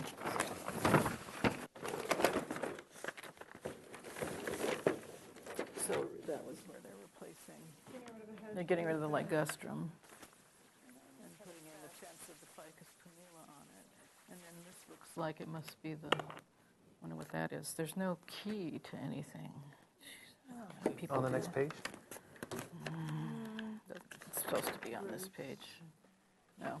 Yeah, there's all this like random God, they don't do this correctly, do they? So we don't have any idea which one, what symbol the lavender is, unless they've called it out. Jasmine, rosemary, infill, Where's the lavender? And there's, okay. rose. New rain garden. Existing rose. See list for varieties. Why? In the rain, lavender wouldn't be in the rain garden, I know. Lavender species in Just shrubs. canceled. Oh, because it was, Lavender. So they've but got- really it's sort of like. Yeah, but it doesn't show it on the plan, so That's why how do we're we know just where it is? We don't. It's just added on the plant list. It needs to be indicated on the plan. Yeah, okay, so we're not, we have to have It this needs come to back? with Because they have no key for what these areas are, and we have no idea where they're putting what. Quantities so. and sizes. There's no all. quantity or sizes either, so we have For no all idea. for the whole landscape plan. It needs to be a finished landscape Yeah, plan. this is like a preliminary, it's not a finished landscape plan. So I would like to move that we continue it to consent, and that they bring us a final landscape plan. Okay, so that's a motion. Is there a second to that motion? Okay, is there any further discussion? Any questions? Everyone understand the motion? Here's the Hearing no further comment, all in favor signify by saying aye. Aye. Aye, opposed, abstentions, so carried. Okay. So now let's go to item number 3, 1625 Overlook Lane. This is the third concept review. Action may be taken if sufficient information is provided. Project requires compliance with Tier 3 Stormwater Management Program. It was last reviewed on March 20th, 2017. Welcome, if you could put your drawings here. And while you're setting up, Mr. Miller, if you could read our last action. The board appreciated the public interest shown and comments made at the meeting. Number 2, provide a modified design showing proportions and drawings from street level and reduce the volume, mass, bulk, and scale to be more neighborhood compatible. Number 3, restudy the elevations. Number 4, this board did not support glass railings. Eliminate or reduce the amount of glass used to reduce the glare lantern effect and be more compatible with the neighborhood. Number 5, continue to follow SFDB Good Neighbor guidelines.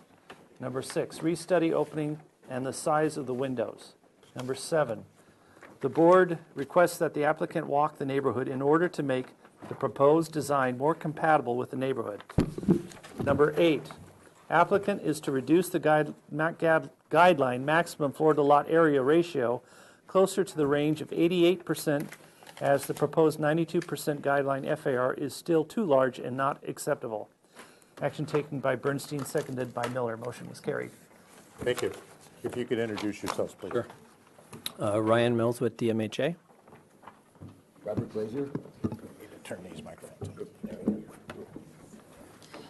on. Sean Lynch, DMHA. Okay, thank you.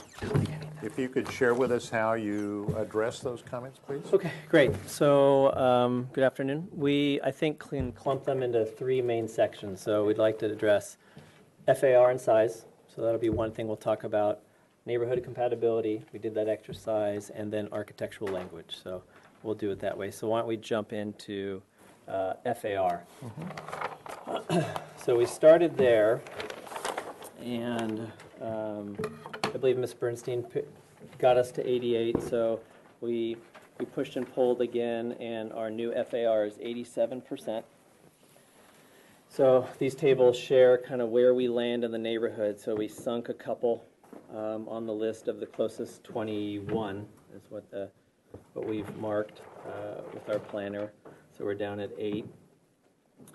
And then we still are, higher on the list for sheer size. So this is per ratio of FAR. This is per size. But again, we're one of the 3 largest lots in the neighborhood. So that's bigger context. A little closer context, I think, is important too. So these are 3 big parcels. So we're sandwiched between these 2 neighbors. So we are. You need to continue. So in terms of FAR in close adjacency with our 2 adjacent neighbors, we are 500 and change square feet bigger than this neighbor to the north, and we're about 800 square feet smaller than the neighbor to the south. So we fit, from an FAR standpoint, right in the middle. So that's the context of FAR.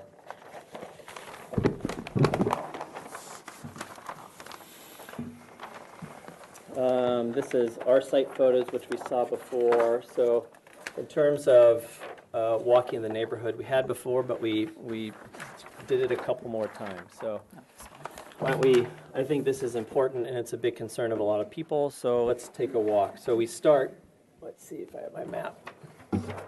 We did this pretty methodically. So starting at this corner. So we'll show you all the houses. We walked all the way down this loop and then back, and that's what these houses represent. So we understand neighborhood, per the guidelines, talks about a bigger swath of land, but we kind of feel like this is the most relevant.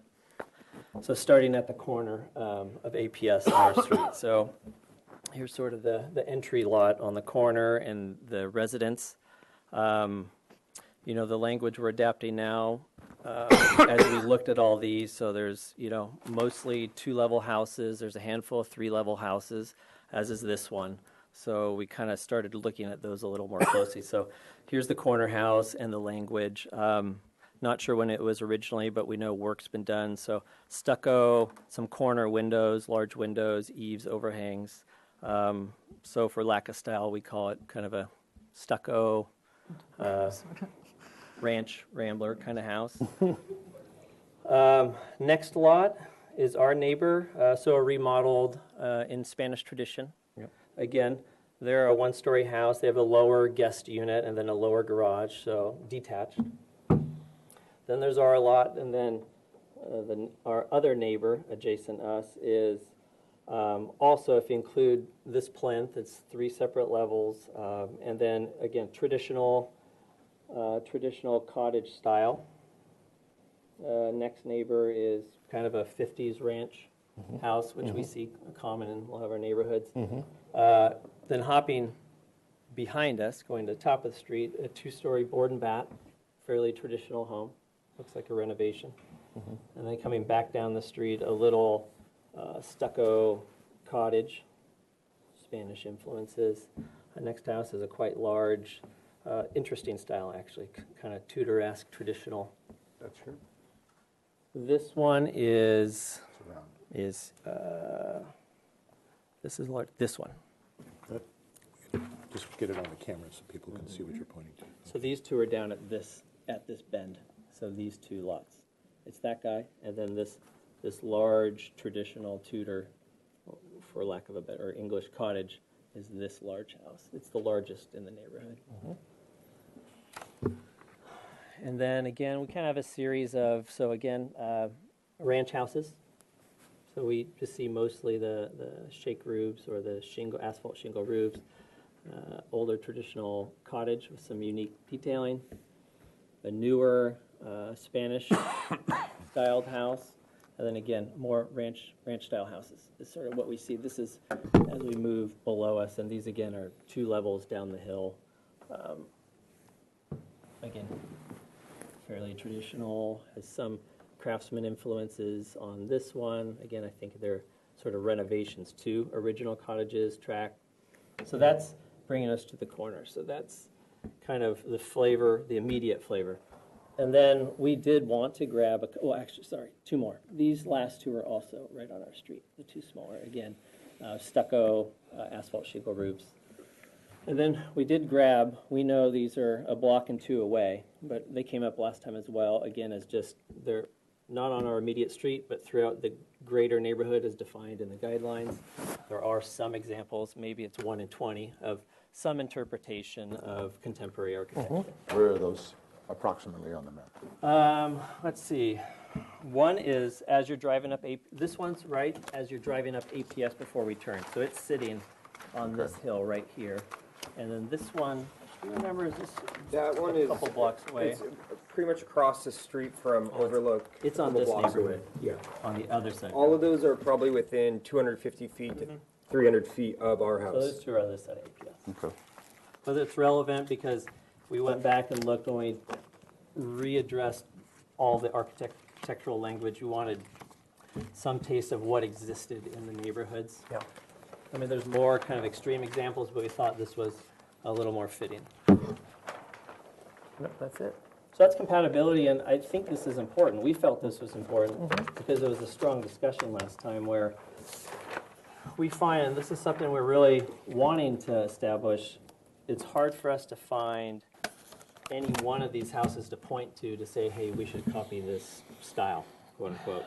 So as we would define it, we would call this eclectic. I think if there's any collection, it would be, none of these are new homes.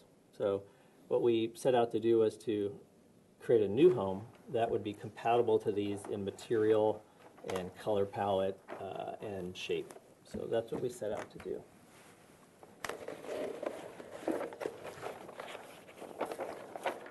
So talking about design, well, I'll just start here.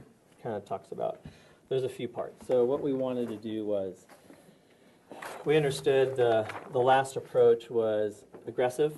It was, you could fair to say, modern architecture, and clearly understood that people didn't feel it fit the neighborhood. So I think we accepted that.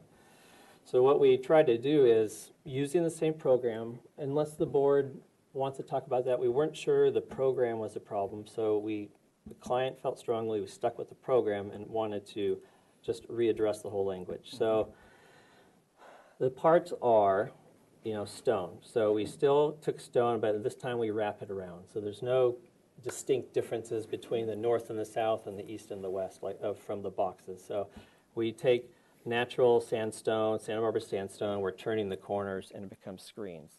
So our palette becomes stone, wood screens, glazing, and then eliminating the boxes allowed us to open up the sides. So there's no more sides to these boxes. So it actually gave relief. And another thing I'll note is the master we also pushed back. We had the opportunity to shove it back a little bit. So just by default, we open up the sides. But we did think it was important to keep the deep eaves. So now we're screening the glazing with stone, dark natural materials, and you'll see even the stucco on the sides are dark, muddled, earthy colors. And then we decided to keep these deep overhangs to really relieve any glare that's potentially occurring from the amount of glazing we do have. So that's the general palette. And I'll show you in elevations Katie, what that looks like. could I see just an elevation of the previous?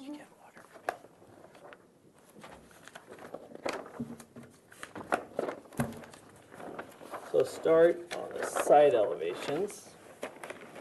That describes the palette pretty well. So, thank you, Sean. So these are facing each neighbor. So let's start, we're now calling it the northwest elevation. So this is the view from the neighbor above us. So what you can see, this is the garage in the distance. And then what we see, we broke up, so even the scale, we're trying to break up into smaller pits. So the largest component is cut Santa Barbara sandstone. And then the secondary that gets pushed back is like earthen, warm gray stucco. And then we're keeping our deep eaves that creates all the shadows. And probably we're looking at like a dark bronze fascia or gutter system that really darkens that.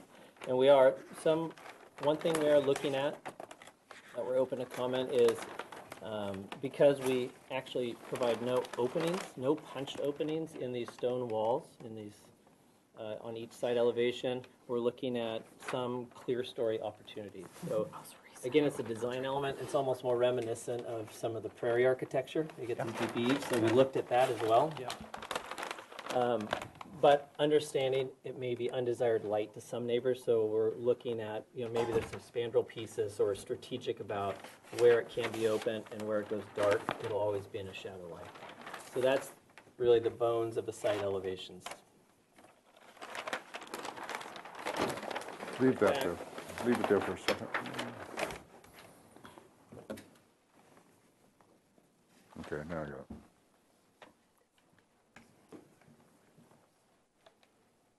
Okay, go ahead, continue.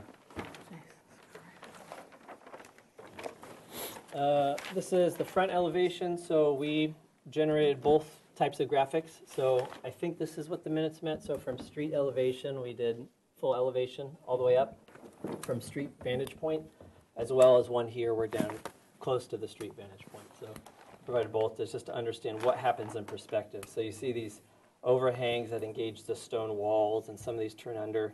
You actually start creating shadows. Lets it read very dark, and obviously these new eaves create a lot of length, and it looks like a lower building. And you see even the mass breaking up. So we're sort of stepping up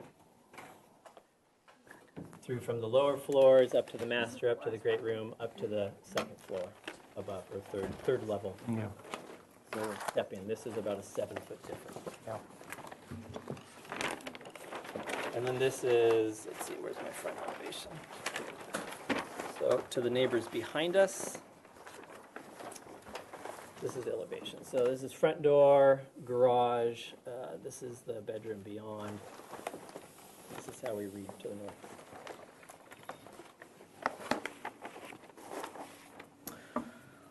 Height.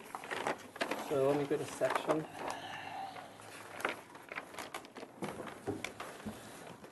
So here's our sections. We flipped our section. We're including kind of all levels at this point. So it shows how we pulled out the guidelines. Yeah. And we feel like we're spot on to what our approach should be. We're actually kind of spread out a little more, which goes to massing. But here's our entry level and great room. And there's actually pretty much a total separation. Then we have our deck, our pool, and then that lower level, much like the plinth of our neighbor next door. Here's how that one upper level works. And we're 9-foot plates. So with structure, we will hold to this, but we don't really want to get too much less than 9 in a home like this. And then the great room. So we like how that works. And then here's the flip. Working down. So overall height, so we have a 30-foot height max.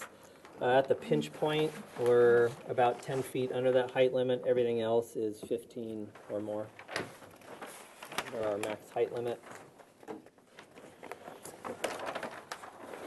This was those greater contexts as seen before. So as a reminder, this third level peaks about 4 feet above the view lines as we prepared the Sims last time. That's good.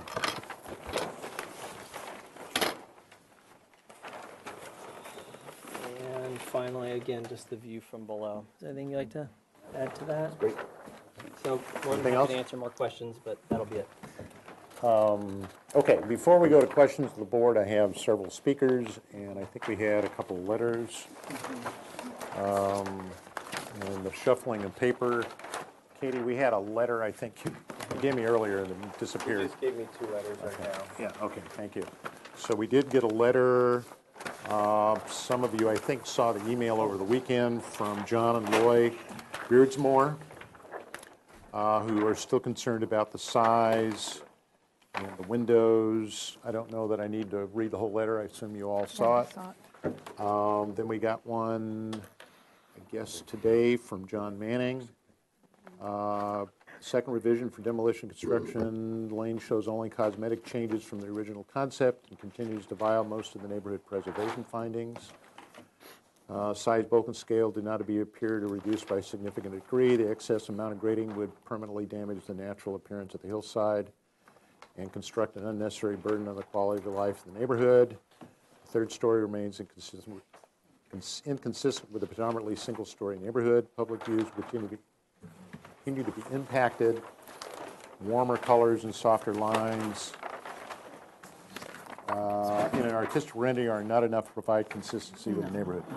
That's the speed. Okay, so those are the two letters. And This is it. I'll allow you to, we're in public comment now, so I'll have to come back to you. Okay. So I have 4 speaker slips. So the first speaker, and I'm going to need one of you to vacate a chair so they can use that microphone, please. Mavis Main.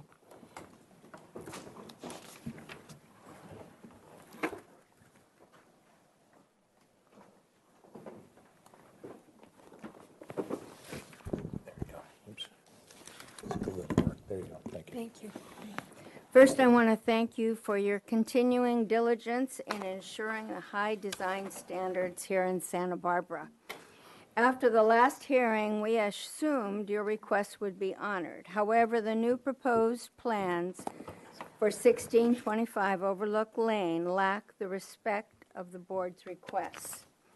While the exterior has been changed from white stucco to native stone, the architecture isn't in keeping with the neighborhood's character. We were surprised the third story remains. The windows remain large in comparison to the neighborhood. The property was purchased for the view since the owner plans to demolish the existing house while the construction will compromise the neighbors' views. This is a caring and respectful neighborhood, and it is with care we lovingly remodeled our full-time retirement home while accommodating the neighbors' views. And by the way, we do have clay tile put on by hand with concrete underneath. Our question is, why is there a lack of concern from the owner and the architects to address the board's requests and the neighbors' concerns? Thank you. Thank you. Next speaker is Martha Kay.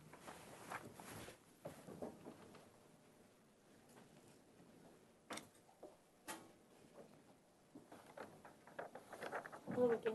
Hi. My name is Martha Kay, and our family has lived directly behind 1625 Overlook Lane for 43 years. My husband David and I have attended each of the 3 meetings held before your design review board, and we appreciate all the time and effort you've put into this project. The architect's lowering of the FAR appears now to be within the agreed-upon range at 87%, as opposed to the original FAR of 107%. The softening of the corners of the front of the multi-story structure with a continuation of what I thought was stone and stucco from my version of what I took a picture of is more in keeping with the rear of the house and the sides of the house in the earlier version. I also think that's an improvement. However, it's difficult to know if the newly proposed glass walls fit the guidelines you suggested to the architects at the last meeting. The glass was here, but it looks and appears that, from listening, that there may be metal instead of the glass. I think I can safely describe the feelings of the 4 families living behind to the north and east of the new design as angry, disappointed, and perplexed. The towering gym/bedroom sits atop the cluster of cubes and rectangles in the same third-story placement of the earlier submitted designs. With the planned elimination of the surrounding palm trees and telephone poles, this third-story, in quotes, guardhouse-like structure will be a constant reminder that the new kid on the block has arrived, and he doesn't really care what this part of his house design does to the 4 families' city and ocean views.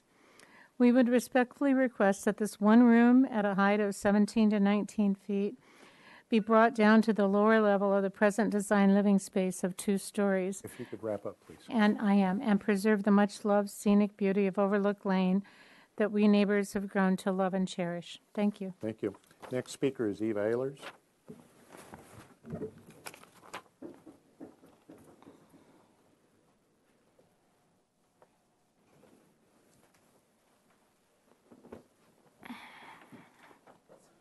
Hi, I'm another one of the uphill neighbors, so I'm also here to complain about the 3rd floor.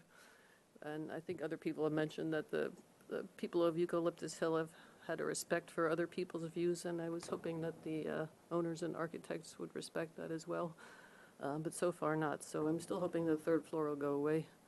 And it also, having that 3rd floor there, it kind of encourages other people to do that. I mean, I've thought about putting a 2nd floor in my home, which is a 1-story home now, but I figured, well, the view's good enough. But, now I'm thinking, well, with this thing in the way, maybe I should put a 2nd story on, and I think it's going to encourage other people to do that too, and it'll change the character of the neighborhood. And also the design of the house, I like it very much, but it doesn't look like one of the other neighbors submitted 150 pictures of houses, and it looks pretty different, and it looks like LA to me, and I live in LA most of the time, and I like LA, but I come up to Santa Barbara because I want something different, and I'd like Santa Barbara to stay Santa Barbara. Okay, thank you. Okay, John Manning is our last speaker.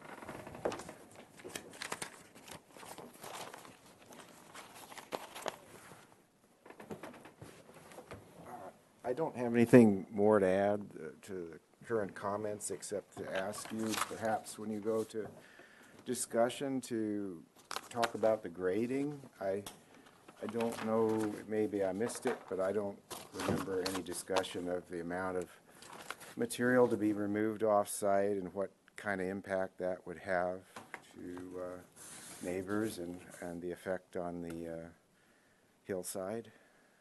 Appreciate that. Thank you. Thank you. Okay, anyone else wishing to address the board? Katie, no other communications? No, Mr. Chair.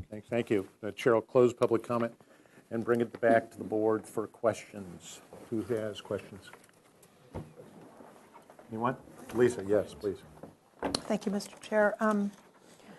Can you just define for the public what you mean by stick with the program? You said that you stuck with the program. I wanted Sure. to eliminate what that meant.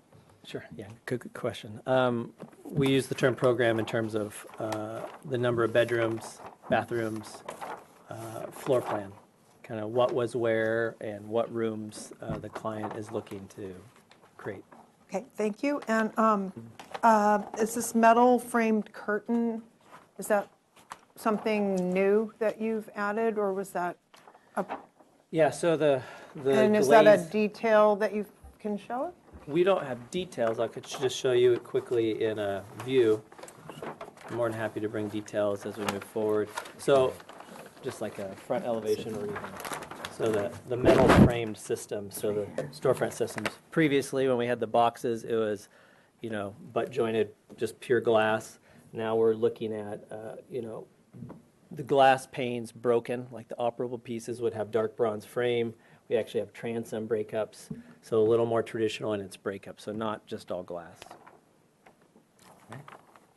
Other questions?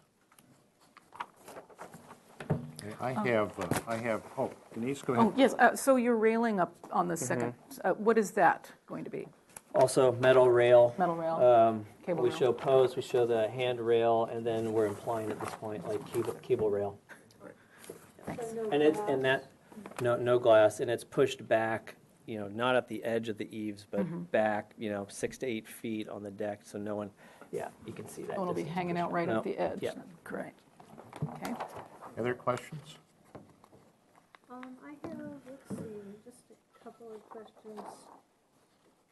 Well, first of all, we do appreciate you coming back again. It should be on, testing, and working together with the neighbors and everybody. So we're definitely going in the right direction. My questions are about, well, first of all, the type of stone, because there is a lot of stone, and I'm wondering, are you using like hand-cut stone that they're going to be doing on site, and can it be some of it more rounded instead of, blocky and rectangular to more align with some of the type of stonework that's up there? So that's one question. And then my other question is, I know a lot of people are going to still be concerned about that third story, and maybe you'd like to try to explain how you think that fits the neighborhood. So why don't you go ahead and address your questions, please? Sure. So regarding the stone, our vision is it's local Santa Barbara sandstone in color and texture. So it could have the hand-hewed texture on the outside. Our desire is to have it set more, not like a 5-point pattern, but really rectangular blocks. You see that along some of the bigger buildings on State Street. State Street used to do that. So that's our vision at this point, and in terms of, so in terms of the third level, that goes back to it's a strong desire of the owner.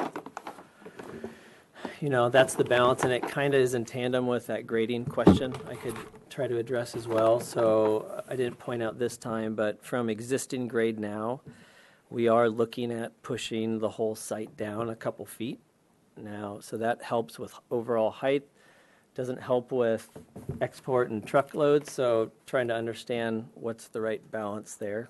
So the more dirt that leaves, it's disruptive. So that's one of the measuring sticks. But so that third level is just a program-driven desire, and it's about 200 square feet. That's really, there's one room that sits up there. It's Okay. Other questions? Okay. I have several which hopefully we'll get some clarification. Could you share with me what I've walked this neighborhood, so I've seen this house. This is the one at the corner, 3 houses away, I think, from your site.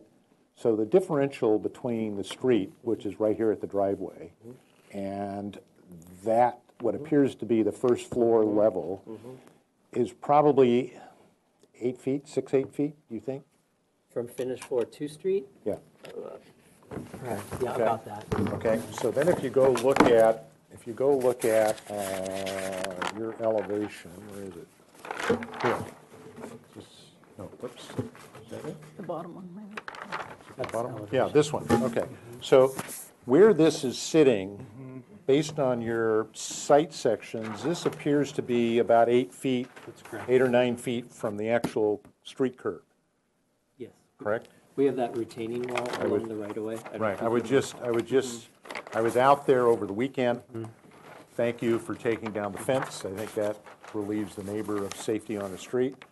But I was looking at your section right here and was scaling it, and it appears to scale about 8 feet, correct? Correct, yes. So that's not much different than this existing house. Correct?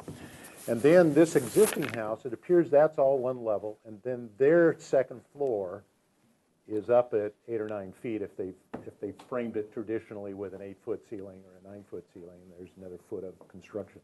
So that's up there. So in equivalency, your sections, that's kind of like right here, more or less. So here and here, and then my microphone dropped down the floor,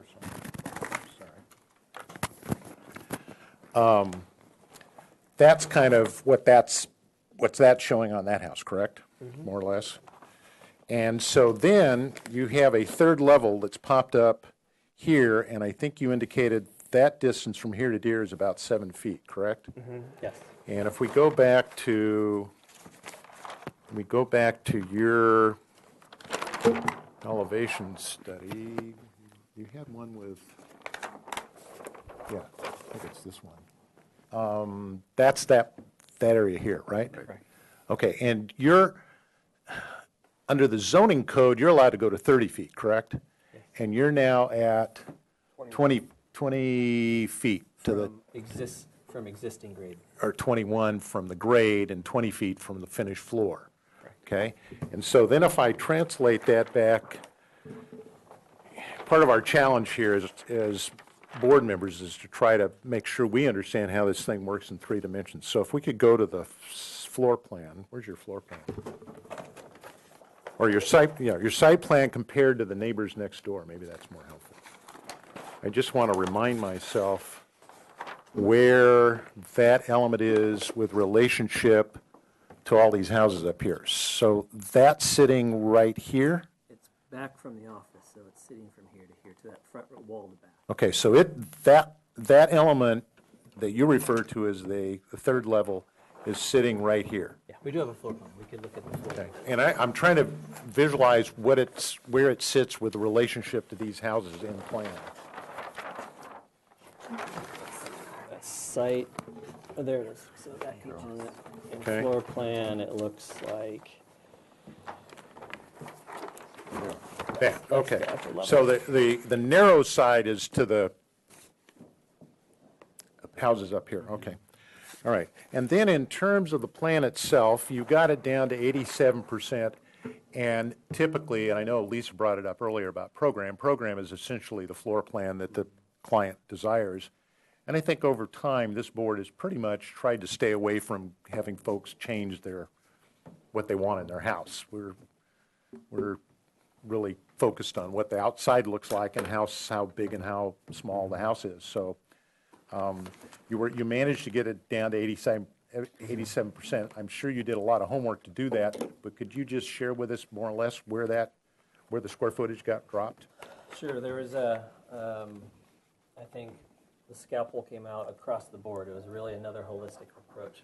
All the lower program. Thank you. So starting at that lower level, you can see how we're hunkered down. This is the pool above, basement.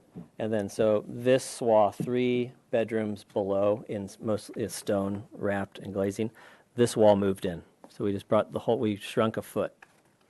And then likewise, up above, we reduced the garage. We squeezed the entire great room this way, as did all this program. And then the master reduced, and we pushed it back 3 feet. Okay. And then going back to the elevation that faces the neighbors above your site. I think it's this elevation, correct? So this tree is reflective of the size of tree that's on the preliminary landscape plan? No, yes?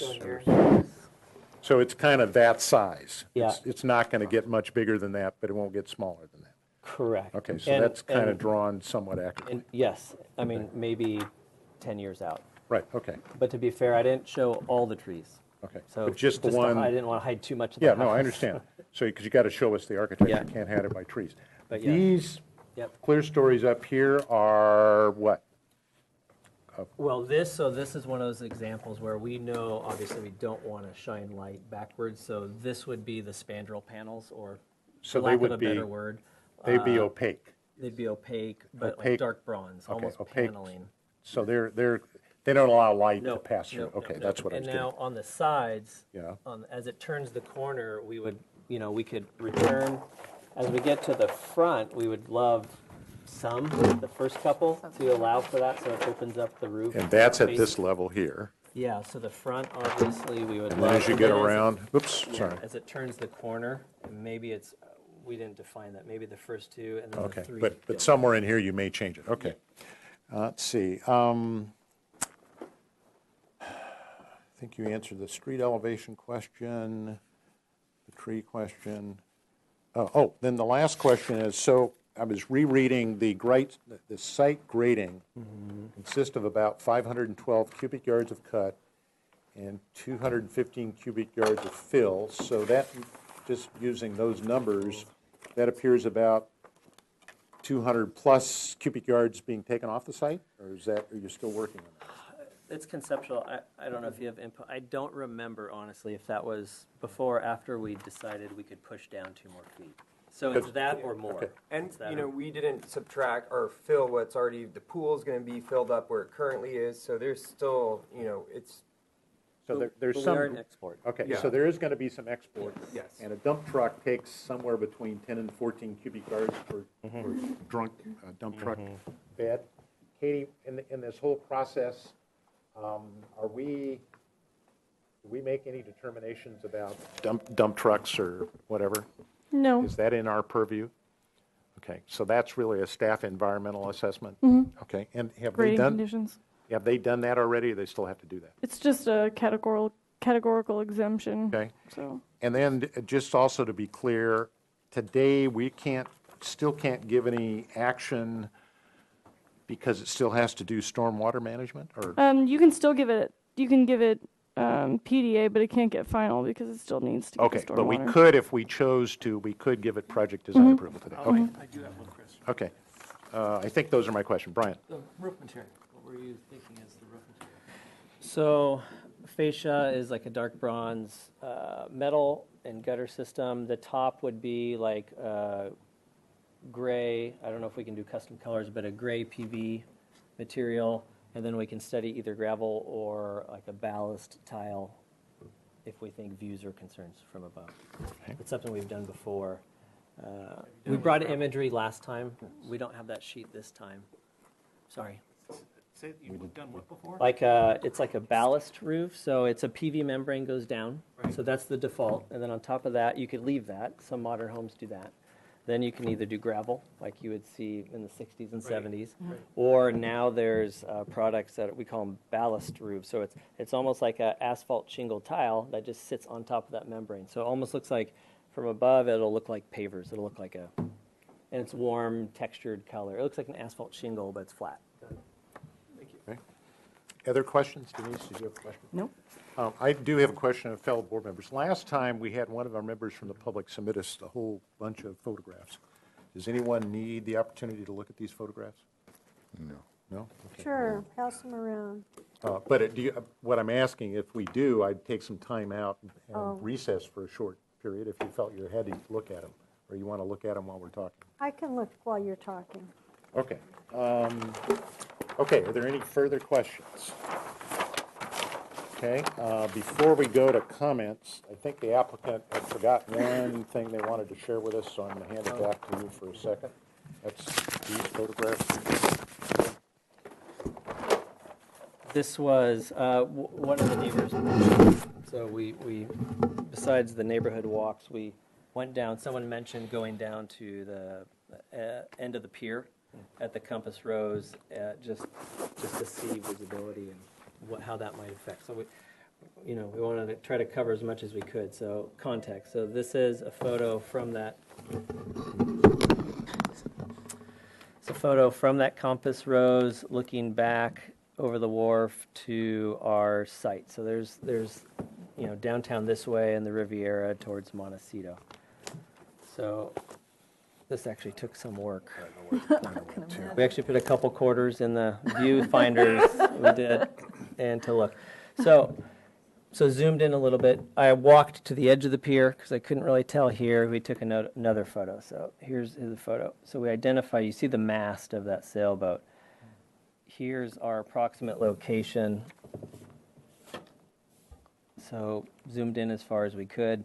Here's Overlook Drive. So here's, from below you see there's sort of the palms, the top of the palms. This is our street, and here's our two neighbors. And so that's our house, and we're building, remember, from that level down.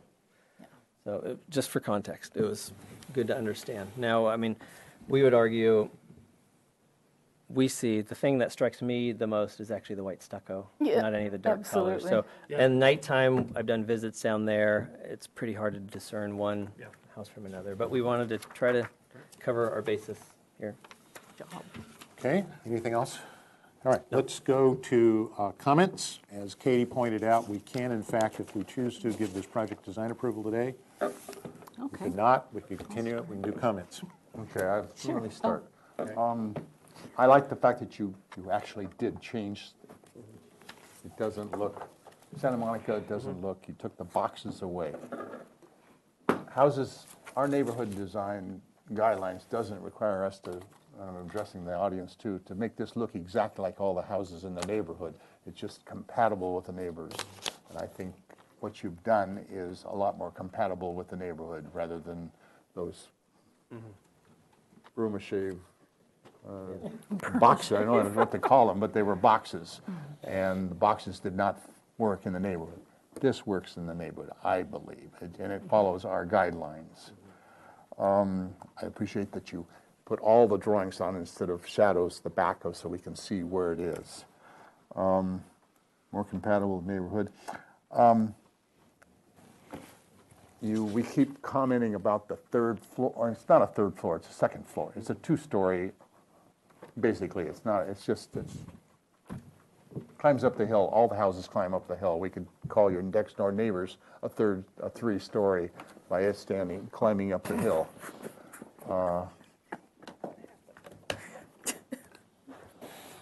How far are we, I'm going to ask the board this, how far are we, stay in your chair. I'm sorry, my chair.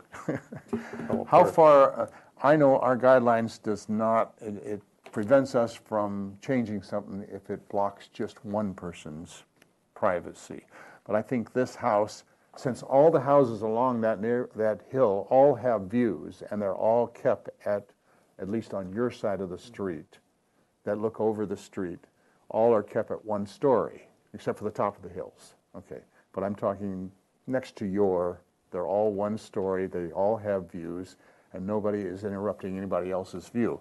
But I think your third story, sorry I said it, your second story above your driveway is obstructing more than just one person's view. It's obstructing 3 or 4 people's views behind you, and I think your client and our guidelines say, what do our guidelines say? Do we allow something to obstruct views of several people? You're not private, you can't ensure private views. That's not under the purview of this board. Even of more than, I mean, it does say we can't. Privacy concerns, but not private views. Private views, stick to private views. The order, I think, Joe, unless, Katie, you have other information, is one is the general view of the neighborhood, i.e. this kind of analysis. 2, from the street, from the public right-of-way, any public right-of-way, we have to be concerned about the view obstruction. But we don't have to address the view obstruction of many, of 3 or 4, one or more. We can't guarantee it. We can consider it. We certainly want to consider privacy issues, et cetera, but we're not obligated to guarantee anybody's view. Okay. I think that's what we've been told several times in the past. You keep talking about lowering your site so you don't stick up so far up in the air. Well, the more you lower it, the more your client wants to stick it up in the air so he can see something. I mean, He's been agreeable to lower it. oh yeah, yeah. Very, very agreeable. Okay. Other comments? No, I'll wait for some other comments. Okay. Maybe it'll generate more comment by More me. discussion? Other comments? Sure. Denise? I really want to thank you for this redesign. I think it's a gigantic improvement, and I think this house is going to disappear on the skyline with the natural materials that you're using. It is so reminiscent of Frank Lloyd Wright to me. I think it's really an outstanding design, and I love that you've done the clear story windows and your consideration of the neighbors, in that the ones that are facing neighbors are going to be blocked out so that they will not get the glare. I think your FAR is down. I think you did a stellar job in addressing all the things that we asked you to do. This is not even close to the same design at the front elevation. I mean, it's completely different, and it is so much more desirable. It's, I mean, it's warm. And like I said, from below, it's going to disappear into the landscape. No one will see this house in the end. I agree with what my colleague Joe said, that the truth is that this element of the gym up above is really, because it's a sloped lot, it isn't a third story. It's a second story on the street level. Isn't it on the, no, on the back property line, right. So it's just deceiving, and I know everybody wants to call it that, but it just really isn't a third story. I can completely support this project as presented today. Okay, other comments? Yeah, I think you did do your homework. I think your plan is very well done, and I know the neighbors are still concerned, and they feel that the design you did was not enough, but I kept the chair breaks, my microphone doesn't work. So, You're a mess. I think you've done a really good job. I think the challenge of an architect, when you get thrown with a design challenge, you came back and did a brilliant job. I really love, I agree with Denise, I love the stone, how you approach the stone. You actually you actually respect the community now. Even though it's a modern venue, you're including elements that are part of our community. I really think it will be, I know neighbors probably don't agree with me now, but I really feel it will be a big asset to the neighborhood now because you've reduced the FARs. There's one particular ultra-modern building, that house that was built on the top of a hill.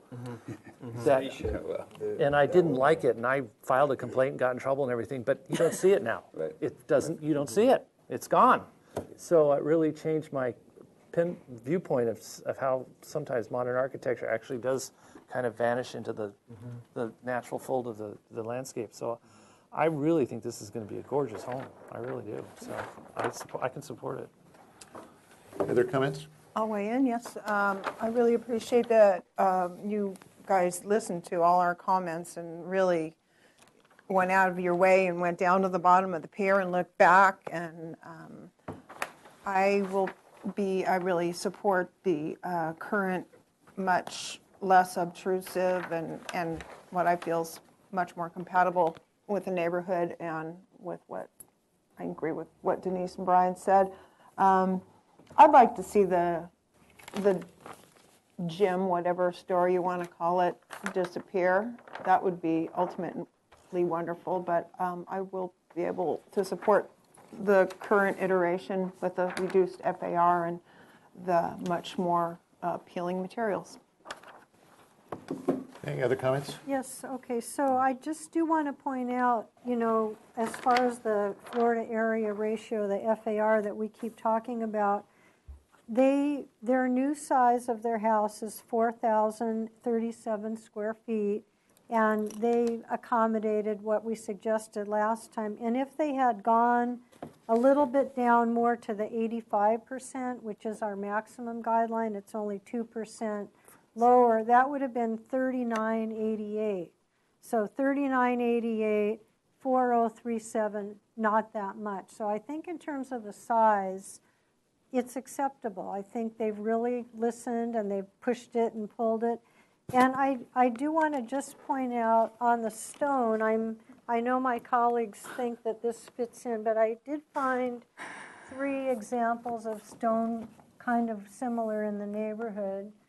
Let's see if we can get it up there. And I just want to make sure that the stone work is three-dimensional. You know, if we could see some samples of the stones, if they have, you know, they're not just flat. That's the best example. Yeah, something more akin to that. Because I think it really matters how the stone is built. It really makes a big difference in the character of the neighborhood. Okay. And so I think, are we beyond the point of any story polls for that second, or you know, is that something the board would ever want to talk about? The board has the option at this point. You can do several things. One of the things you could do, let me just review the ones we have in front of us. You could give it project design approval today without any comments. You could give it project design approval with comments. You could not give it project design approval and continue it for whatever reasons you see fit. And I think then, to address, Bernie, your question, we could delay giving it approval and request story polls to one of our ABC requirements so that the entire board goes out and looks at it. I think just my own view is if the board chose to do that I think we, given the circumstances in the neighborhood, we should collectively go out and look at it if that's our decision to require story polls. Let's see, so that's 4. There may be a 5th or 6th iteration, but those are kind of the general approaches that you could take. Joe? I think story polls at this time are just an afterthought. We like the design. And I'm addressing this to the audience. Most of us maybe don't like that second story above that's sticking up there, but there's nothing that the board, it's not within our guidelines to eliminate that second story. So I know you all don't like it, but it may just happen. And to address story polls at this time, we've already know what the height it's going to be, and it's a flat roof. Again, it's an afterthought. Okay. Other comments? Yeah, it's well below the 30 feet maximum, and so I think they're well within the parameters. As far as size, bulk, and scales goes, I think they're well within the parameters of this neighborhood's context. Okay, maybe I'll follow through on that. I have several comments. First of all, to the neighbors. The reason the city of Santa Barbara put this board together is that a lot of folks in town were very concerned that the city was allowing huge McMansions to be built across the city. And it was triggered by several homes that were built on Shoreline Drive. So that's kind of a quick overview of how this board came to be. And part of the city council's obligation is to place people on this board that have the ability to interpret drawings and have the ability to visualize things in 3 dimensions. And I can tell you, after being in practice as an architect for almost 40 years now, I've had a lot of clients that can't read drawings. They really don't understand 3 dimensions, et cetera. And that's perfectly okay. We're not all equipped to do it. It's just, that's just who we are. And some people are right-hand brain and some aren't. And they do very well. I do terrible at writing and English and whatever, but I think I have some ability to see in 3 dimensions. So that's a talent that the council has given to us to use our expertise, our training, to be able to see in 3 dimensions. And so one of the challenges we always have with folks in the neighborhood is they're going to see change. They're seeing change proposed. Change is always very difficult, no matter what it is, because you can't visualize it. It's really hard to understand. And so one of our obligations as a board is to try to be the eyes in the 3-dimension aspect of what a neighborhood is going to look like. And you've noticed in our first few meetings, we objected strongly to what was being presented. But today we have a project before us that is starting to address some of those strong objections. So I want to try to walk through those, one of which is this issue of this second floor element or third elevation element, however you want to define it. City Council has basically said we don't have the authority to deny someone that wants to build a second floor or even a third floor, because you're allowed to do that as long as it's under the 30 feet, because that's the zoning code. So it's this board's obligation to determine, does that have a large impact generally on the surrounding neighbor, and as I shared with Joe a few minutes ago, particularly from the public right-of-way.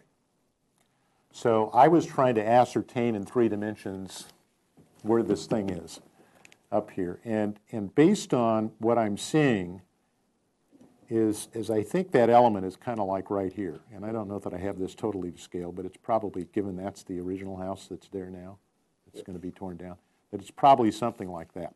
So here are the homes above it. These are set quite a ways back. And I know we had photographs presented both last time by the applicant and by the neighbors about how they felt, well, there could be an element of this element that's going to block a percentage of their view. And that's the part we can't guarantee. You know, if we had a second floor doing that, I'd be highly concerned. I'd be very concerned. Because that means one of those. These folks can't see anything. But yes, they've been used to standing out here and looking like that, and yeah, there's going to be some trees here, and there's some palm trees and whatever, and they're going to see a little something there. And it isn't going to be the same view they have today, but it doesn't preclude them from being able to see the rest of the ocean, the rest of the city, to be able to see the islands, et cetera. It's going to be different. It's going to be different. So I'm not as concerned as I was, given what I see today, about that little element. Now, having said that, and I know Joe and I heard Brian say, well, you know, we're at a point where we're comfortable, because we can see it. We're able to kind of visualize what this thing is going to look like in 3 dimensions and from these areas. And I've spent several visits now walking this neighborhood, driving it. I was up this last weekend again. But having said that, as I said a minute ago, a lot of folks have a hard time seeing all this stuff in 3 dimensions. So the question in my mind is the board obligated, given the neighborhood's concern, to require story poles, even though we understand what's being done? And this is a question to my fellow board members: should we require story poles so that the neighbors could see it? Okay, that's a question. So, and I'll let that rest because I want to go to my other points. So with regards to the specifics, yes, one of the problems we've had, we approved a home that I regret to this day. We made, in my view, I made a big mistake by supporting it over on the Mesa. Oh, I know, yeah. Okay, and we all know what I've had a dozen phone calls. I've been called on the carpet several times, even by my own sister-in-law over the weekend, about why in the hell did you approve that house? And it had one of these clear stories. Okay, and so I think we're going to need to be very careful about what's closed up here and what's open, because it does affect as a lantern at night. And yes, it's not right up on the property line, but it's kind of facing those houses. So I'm going to be interested to see what happens as this design progresses.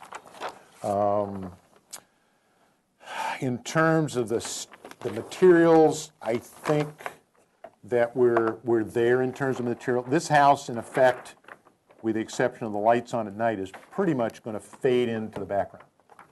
And we've seen several examples of that this board's approved. I certainly appreciate the railing, the approach to the railings. I think that goes a long ways to cutting all that issue down. Let's see, I had a couple other notes. Oh, as this project continue, I'm going to be very interested in how you're going to deal with downspouts. Okay, because hanging a downspout out like that kind of negates all your beautiful design. So you guys are going to be creative in figuring out how to do that. The grading. I think even though, as Katie points out, this board has no purview to tell you you can't or can do the grading, having that understanding of exactly how much soil has to move off this site is going to be important. If you could lose it all on the site, that would be great. But you guys are fairly creative. I think you can address that. I think that the landscaping palette, size and shape, and I'm going to rely on my landscape colleagues on the board to ascertain what that really looks at behind here, because I think once all of this grows, if these drawings are relatively accurate, this thing kind of goes away. And it's kind of like having to see through somebody's tree they allow to grow up, like in my backyard. It's a gigantic tree on another property I'd love to get rid of, but I can't. And if I did, I could see the ocean, but I can't see the ocean because of it. But I bought the house that way, and it's tough. Let's see. I think those are my comments. My only debate in my mind right now is the story pole issue, and I'm looking to my colleagues to see what they think. Mr. Chair? Yes. The one project that I wanted to add to our little tour that we're going to go on speaks exactly to something that we approved, that the person that came to in contention of what the neighbor was going to do he even offered to pay for the story poles, and we said, no, it's a one-story building. We're not going to let. Big mistake. So anyway, I think we should do this. I vote for the story poles just because we have to put people at ease. I think that once they're up, I think it's going to, it's going to tell the story, and it'll just put everybody's mind to rest. I'm going to write your question down. I'm going to let the board finish their comments. Mr. Chair, if I may, I believe they put up voluntary story poles. We know that. Oh, okay. We know that. But those are voluntary. We don't know if they met our criteria. So. And I haven't seen them. And she didn't see them. So. I didn't see them either. Okay. I'm going to Lisa, go ahead. agree with Denise that this is just the reason we need to have story poles. If there's such uncertainty in the neighborhood, and I guess being that we did approve that house on the Mesa, even though the roof line is low, I think I'd be curious. And there's just a lot of uncertainty here that I think it would be very illuminating. And as far as the screening goes, they've got huge proposed box trees going in, correct? That will be instant screening. So when you say box trees, they come in a big wood box. They're correct? a 60-inch box, huge. So there's going to huge be tree really stand. mature trees. It's a right mature away. tree. I mean, right off the away. bat. So Okay. Yeah, that's instant landscaping. It's not a 15-gallon tree like I buy. No. These are going to be That's a fully grown. 5-foot Right. square box with they're- 20-foot they're tall, big trees. 15-foot canopy. Okay. Yeah. And so they're not, as I say, they're not the 15 ones that I could buy at Las Minas. So the public should know that All right. the screening is about the largest size plant material you can put in. Okay, before I go back to the applicant, any other comments? Yeah, Mr. Chair, so now you got me really thinking about that roof, I guess you'd call it, and how it's so, Piece. yeah, and how it's going to appear, the height and the size, and I just wondered if there's some other possible treatments for that. Well, So it's not like the one on the Mesa that everybody's freaking out about. Because that one pops up, these are all flat. And I pulled these, this was one of the 150, wherever that pile of photographs went. And I think this was your photograph, Bernie. What we're looking at is this condition right here, okay, in different colors. And we're looking at that condition. And I've never seen the other side of this house. I've seen the front because I've been on the street. But I suspect if I figured out how to look at that side of the house, because that's the side towards the ocean, that's all full of glass, probably, I guess, on that side of the house. So it probably looks a lot like this. So we're looking at a roof system that kind of is going to look like this. Now, one of the things that, and I know Brian is kind of on top of this, and the applicant, the designer's already shared with us, is the color of the roof. Yeah. This one's white, okay? And I don't care whether you're up a little bit or a long way, it's going to reflect. But if the applicant can offer us some of the things he's verbalized about the color, the texture, one of the differences between these single-ply roofs that we're now doing a lot of places because the tar roofs are environmentally not good at this point, is the fact that we now have the ability not only to do just the simple single ply in a color. Generally, this board has approved gray and some other colors. Yeah. There's now products out there that can go back and make the texture on the top lessen the impact of the glare off those roofs. That's the material you were mentioning. So that's a decision as we go through this process that we can look at. And certainly I think I'll be interested in the details when they come back. But it sounds like we've got a few folks that before we go anywhere maybe just want to do the story poles. And so I would suggest if that's the way you feel, then we ought to direct the applicant in a motion to erect the story poles, do it in such a way that all of us take a collective trip out there to do that, and then they could come back for the next piece. So now well, let me stop there and then I'll explain to the audience how this all works once if in fact we get to that point. So the chair would, yes, I'm sorry. May I? A couple of quick points. So in studying the eaves, it might go to some of that detailing. So we've addressed the top, and so because of this orientation, we care very much about how the house performs. Passive design is important to us. So really this is performance driven. So we reduced wherever possible. Northeast side of the house, we have very minimal overhangs. On this kind of east-south facing side, we have 3 foot. That was sort of the minimum we thought that could assist in shading. And then the front side is 5, which again helps with shading. So we actually pulled back. We didn't want to be too aggressive, but we felt like this is the minimum to actually perform the right way against the sun. So that was one. My other question was regarding story poles. I don't want to be presumptuous, but we kind of felt like there was support. So would this preclude us from getting an approval today so we could kind of move forward, or could there be a condition on it potentially? It's just a thought. Here's how it works. Yep. I think if the board chooses to do story poles, we really can't then do anything else until we see the story poles, so that delays you, okay? If we choose not to do that, certainly the board could give it project design approval. As I said, they could not give it project design approval. They could continue it with further comments, et cetera. So it depends on who decides to make a motion, but those are the 3 or 4 directions we can take it. So let's kind of see where the board wants to go with the relationship of the storyboards, and is there a motion to that effect? Well, let me just tie into that real quickly. I think the board supports your design. I think you're almost there. But because of the neighborhood sensitivity in this particular case and what comments that Denise made, I think we got to do story poles in this context.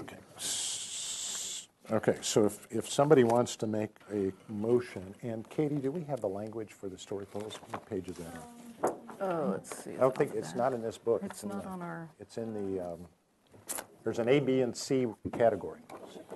Yeah, I know, I couldn't. Yeah, what category are we thinking? And that's why I'm trying to get the ABC. And I forgot to bring my notes. That doesn't have this, yeah, you have to, it's in that book. It's in the book. It's in the, it's actually in the ordinance. You have the ordinance? I usually bring my copy and I have a tag, and I didn't bring it today. Can you get that done? 2 weeks? Come back in 2 weeks? Well, we'll have to mobilize a group. Yeah, we did, just for the record, we did do it per city standards last time. You did? Whoops. No, that's fine, we understood. I think that was at risk. Okay, I'm going to have to go from memory because it'll take me an hour to go through and figure out where this is. Basically, A is having them survey, put story poles up based on survey from the complete ground up, so that's basically for new construction. Category B, I think, allows them to do the same thing, but they only have to do the top. They don't have to do an articulated eaves and all the other stuff.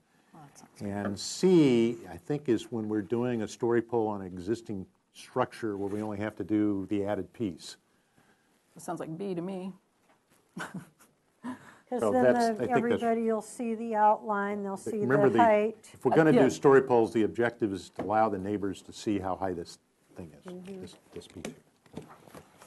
All right, so does someone want to make a Okay, so I motion? would like to make a motion to continue the project 2 weeks to the full board with the following comments, that the board appreciates the redesign of this project and finds it to be very, very much in keeping with our board requirements and the guidelines. And we would like to have story poles erected to, I believe it's the B level. I'm going to check that though, since to be viewed by the full board and neighbors after we know they're up. What else do we And need to is that a scheduled tour of the board members? Yes, it's with a scheduled tour of the board members. That's fine with me, unless anyone wants to do it individually. I mean, whatever, what do we think? Do we have to put that in the, do we have to put that in this? Yeah, you need to put it in the motion. Okay. Because if you don't, then I wouldn't support it. I think we have to go as a group. Okay, then we'll go as a group, before the 2 weeks to review the story polls. Okay? So that's the motion on the floor. Is there any? There's a second. Okay, is there any further discussion to the motion? Yes, so on this B, Yes. story pole, do they have a flag or something, or at Yeah, the highest? Yeah, I'm going point? to Okay. comment after we act on the motion. But I just want everybody to know, okay. Did you have a comment? It looked like you. And it might affect this. I was just curious. So part of the motion was continuing us 2 weeks. I was curious, say we can get them up in a week, does that allow the board enough time? I didn't know how often you as a group. What will happen if this motion is approved, then typically the way we work this is you'll be back in 2 weeks. Okay. We generally go before that meeting, before 3 o'clock. Okay. So we'll go at 1 or 2 or Gotcha. whatever. Yeah. Okay, so It's that works. arranged. So Yeah. we'll go see them and then come to the meeting. Okay. That's kind of how. So we it can works. even go in our own car and all meet up there at a certain time. Right? So that's the motion on the floor. Does everyone understand the motion? Yeah, were you going to explain? Yeah, I'm going to explain, Okay. but let's act on the motion, and then I can explain the process. Okay, all in favor of the motion signify by saying aye. Aye. Aye, opposed, abstentions. Okay, just so everyone knows, what's going to happen is we're going to require story poles of this project to meet the city standard B standard, and the applicant will work with staff to get that sorted out. They're going to go pay a surveyor to legally place the story poles. So we're going to rely that those are absolutely accurate. When that's done, staff will arrange for the 6 of us to go in a van or vans up to the site. As I said a moment ago, generally that'll be an hour or 2 before our meeting in 2 weeks. That is a public meeting. You will be notified of the meeting if you're on the list, if you sign up for wanting to be kept appraised of what's going on with the project. They will notify you specifically what time. We will go up as a group. We will walk the site. We will look at the site. We will look at it in perspective. Historically, when we've done that and we've had concerned neighbors, some neighbors have allowed us to go onto their property, to look from their property to the site, to look at the story poles. If some of you wish us to do that, please let the staff know so that we can make those arrangements. We're not allowed to go on people's private property without their permission. We're only allowed to go on the applicant's property as a part of this application, but if you'd like us to go on your property, we'll need to know that ahead of time. Once we do that, then we will come back here. This will be agendized on some item. I don't know where it'll be put. It may be last, it may be first, depends on how the staff puts the meeting together. Now, at this point, we haven't given this project approval. We haven't done anything. We've just asked that the applicant erect story poles so we can go see them and that you as a community can go see them. Once it comes back to us, at that meeting in 2 weeks, we will make a determination whether or not we're ready to give it what they call project design approval. We can do that, just plain give it a motion that says we give it project design approval, no comments. We can give it project design approval with comments, which means when they come back, they have to address some of those comments. There's basically 2 major phases to this process at this point. It's project design approval, which means this board in general is in agreement with the design approach, the size, bulk, and scale, and the FAR. Okay? That allows the applicant and the designer to go off and complete their set of drawings. That allows them then to come back when they're completed with that exercise to achieve final approval. Those two approvals are appealable directly to the city council. So if we give this project design approval in 2 weeks and you disagree, then you have the ability within 10 days of that agreement to file an appeal directly to the city council. And I believe that appeal costs $400 and some. That appeal also applies to the final project approval. And I can tell you, given what I'm seeing here, generally the time frame between project design approval and final approval can be several months because it takes a lot of effort to put these documents together. At final approval, that's also appealable directly to the city council. If the project receives preliminary and final approval and there is no appeal and there's no changing the decision, then the applicant is allowed to proceed to the Santa Barbara Building Department. The Building Department will then look at this in depth. They are the ones that will be looking at transportation in and off the site, truckloads, etc. That whole process proceeds. At some point, the architects, designers will have addressed comments from the Building Department. They'll have to make corrections. Generally, that occurs over a several-month period. And then at that point, they will be issued a building permit, at which time construction will start. So that's just kind of a big overview. There's a lot of details in between, but that will give you a general idea of how this all works.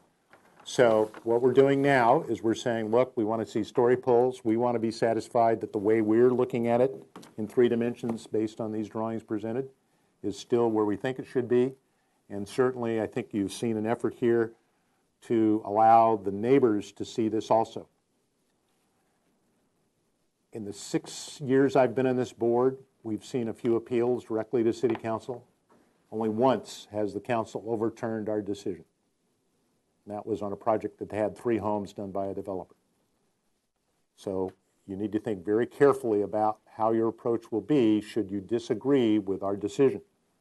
We're working very hard to try to get this house compatible with this neighborhood. That's what our obligation is. Some of you may not agree with that. Some of you may think that's unfair, but the fact is the builder has a certain rights, the applicants have a certain right, and generally I think the board does a pretty good job at trying to get to a position where we've tried to meet everybody's efforts here. Not everybody is going to be pleased. This is a change to your neighborhood.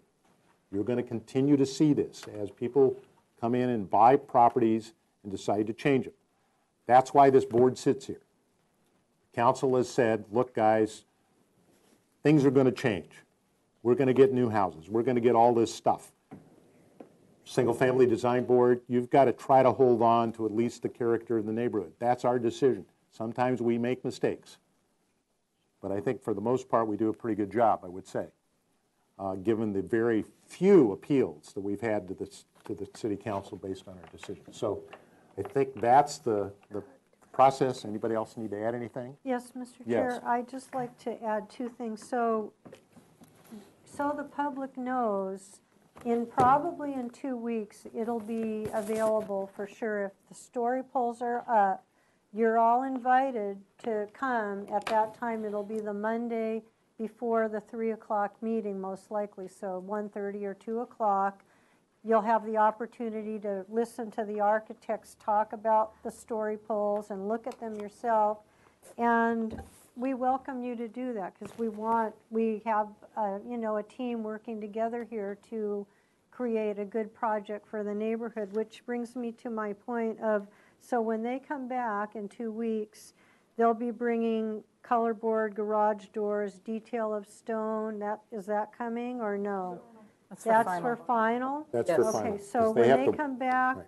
just talking about the story poles and the overall Right. approval of the design. Right, but Bernie, at that point, you can make specific points that you'd like to see when they come back for final, Okay. okay? Because that's what we normally do. The other thing, just from a process standpoint, when we go to do the site visit, the city attorney has said even though it's a public meeting, we don't accept questions at that site meeting. We are not to make any comments. We're just there to listen. We can ask questions. The dialogue occurs back at the meeting at 3 o'clock. So that's the protocol. So if we seem a little snooty, that's kind of how it works. Yes, we are. Because we're not able to have a conversation with you. We're just there to collect facts and get our questions answered. Then we can have dialogue when we get back to the meeting in public here. Okay? All right. Everybody clear? Yep. All right. We will see you at the site. Okay. Thank you. All right. Is this our last? We have a last item. Okay. Hi. 3360 Bramer Drive. I'm gonna call for a 5-minute break. Okay. Well, we saw a preliminary landscape. You're the Colosseum. You're the top. Okay. Okay. Do we need to wait for Katie? Okay. She's getting one more set of plans. Okay, well, let me go ahead. Since this is a new project, the chair will bring back to order the April 17th Single Family Design Board. We're on item number 4, 336 Bramer Drive. This is a new project, so I have to read into the record the project description. This is a proposal to construct a 344 square foot of first floor additions and 560 square feet of second story additions to an existing 1,751 square foot, one-story single-family residence with a 438 square foot attached two-car garage. The proposal also includes demolishing 2 existing sheds, window and door changes, a change in roof slope, a new 223 square foot second-story deck, and a new fireplace. The proposed total of 3,093 square feet on a 51,400 square foot lot is 61% of the guideline maximum floor to lot area ratio. The project requires staff hearing officer review for zoning modification request and a coastal development plan. So this is here for comments only. Project requires coastal review and staff hearing officer review for zoning modifications. If you could introduce yourself, please. My name is Jim Davis, architect. Akiko Wade Davis, architect. Welcome. If you could share with us what your project is. Okay, so the project is located off of Bramer Drive. This is Bramer Drive right here, or Bramer Road. And then along the other, going north-south, is Bramer Ranch Lane, which is what's creating that secondary front yard setback. Just to give you a brief overview of the lot, this is a nice aerial, and if you were to orient it with the same shape, this is that back unit here, and here's the main house looking out towards the view. So there's that. This is a view just of the existing house looking back at this direction. And then just again, another view of the existing garage in front of that. And then as you're looking more this direction here, there's actually a small little covered portion off of where the original garage was, which you're seeing here. Yep, same thing there. Off of the front here, there's an existing deck that we're going to be demoing and replacing. Off of the back here, there's an existing wood deck that's coming out as well. And then this is just another photo from up on the site here looking back this direction.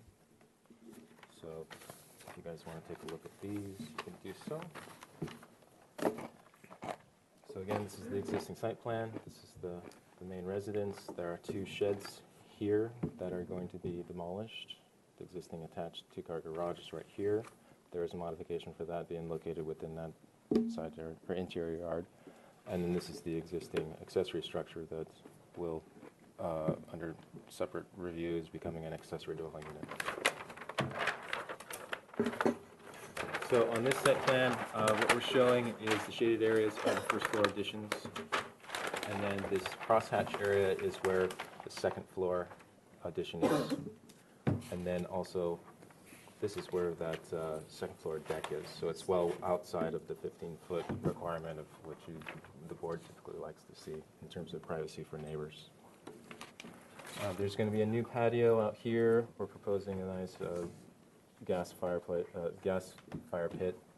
And this is really just where they're taking advantage of the views back up this direction. Along this portion, the portion that we really need your comments on, we're actually changing the slope of the roof from, I think it's a 4 and 12 right now. We're trying to drop that a little bit. And then also in the living room, we're actually bumping that up. So we'll have a 12-foot plate over here with a 9'6" plate over here. And then again, that's the second floor area here. Floor plans, this is existing floor plan up here. And these are the proposed, so this is the first floor here, and this is the second floor plan up here. So again, you can see the second floor deck. Right there, we're actually having a nice little planter in front of that just to help soften it. Moving into the elevations. So from the existing south elevation again, this is really where you're going to get probably the most change. Second floor massing will be just directly on top of this here. We're going to use standing Melasine roofs, weathered cedar siding for a portion of it. That's kind of the stair massing, which you can see that actually on the side here as well as on the back, just to help soften things a little bit. But the rest of it will be plaster with, what am I trying to say? Aluminum clad doors and windows. We'll have some handrails, which will be stainless steel cable rails. And let's see, is there anything else you want to add? So this is the section that we're planning to raise the plate height here to add some clerestory windows and a flat projecting overhang to provide some protection from the sunlight, and since we do have this wide opening that we're proposing. The other reason for doing this is to balance out where this second story addition is going to be, to give the building some balance. Trying to accentuate the entry a little bit by creating the second floor balcony, which again, like as mentioned, has a planter area in front here. So this creates a nice element when you walk up. Part of the issue with this parcel is when you drive up, you're driving straight into this garage area. So the focus here is to draw people to this area instead, showing where that entry is. All of the doors and windows will be changed out to be new. Along the Braemar Ranch Road, we are changing windows. All of these windows will have frosted glass on the side with clear glass, clear story sections above, just for privacy. And we also, in the elevations, have some areas of a stone cladding that would likely be kind of a rough textured limestone, something very neutral in color to match what will likely be an integral color plaster for the rest of the house outside of the weathered cedar siding accents. Okay. Anything else? I think that's it. Thank you. Okay. Before we go to questions and comments, Katie, did we get any communication? No, Mr. Chair, we did not. Anyone in the audience wishing to address this project? Seeing no one come forward, no other communications, the chair will close public comment and bring it back to the board for questions. Ask questions. What kind of, when you go along Braemar Ranch, you look up obviously you're going along here and you look up, right? Mm-hmm. Is that wide open? Do you look? You can see the garage from the street. You can see the house from way down here. Yep. Yeah, the site climbs up at a fairly steady rate. This is fairly open. There are large trees closer to the house up here. And you're proposing a massive set of windows right along that are not right there. Part of the what we're projecting or proposing is with the projection of the new patio here, since there is that slope with those open glass, since the slope, the site does drop off with that level area that will block the view of cars and travel along that road. Okay, other questions? Yes, page A3, please. I just was wondering if I could get some clarification. Is this proposed to be glass? Yes, currently we're proposing that to be frosted glass. And this is glass too? That is glass, yes. And this is the garage, right? Yes. Mm-hmm. This is this garage. Yes. This right here is those windows right there. It would be right Across here. there, all the way across. Other questions? Just for clarifications here too, this is that view in terms of the existing garage doors. So there are trees that do block out that garage door from the street. The driveway comes from there all the way up. Correct. Yes. Other questions?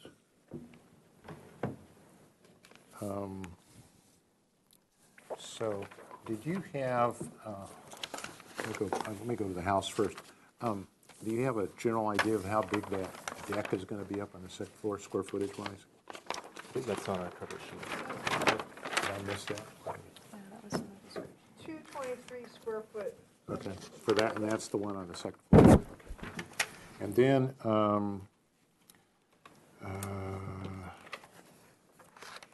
site plan, okay.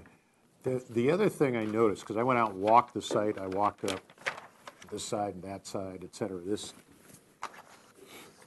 property needs a lot of TLC. Are you going to be proposing some significant landscaping, treatment to the driveway, which is pretty beat up at this point? What's your thought? Where is that going with the owner? We still need to discuss exactly how extensive they want to go with the landscaping, but there will be landscaping that will be handled more direct to the house in terms of creating more privacy for them. The driveway at this point, what we'd like to do is repair it where needed. It obviously does need some love, and so the discussions at this point have not been very extensive with what they want to do with the driveway, but we are assuming that at a minimum it would be repaired. One of the challenges with these properties out in Bremer Ranch, we've approved a couple of them over this way to the south, the Santa Barbara side, is the fences around these properties. And in fact, we approved something on the property just above this. We got into a lot of discussion about the placement of the fence and so forth and so on. So has that been on any of your discussions yet? Because the fence that's out there is marginal at best and looks like it needs a repair. Well, I know that our clients do have concerns about privacy, and, you know, the existing fence that is there does, you know, account for some of that blocking, but there has been discussion of doing some hedge screening along some of the property lines. It's a large property, so in terms of the amount of screening, I'm pretty sure that our clients want to be selective about where that would be the most effective. Okay. I was standing here and looking into these two windows here. So you can see it through, because there's a fruit tree in here, and there's so you can see into the window. But you're changing things all on these elevations, so that some degree I think goes away based on the way I'm interpreting this.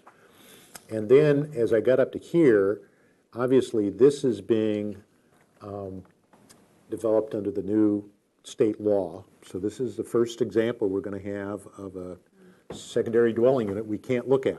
Okay?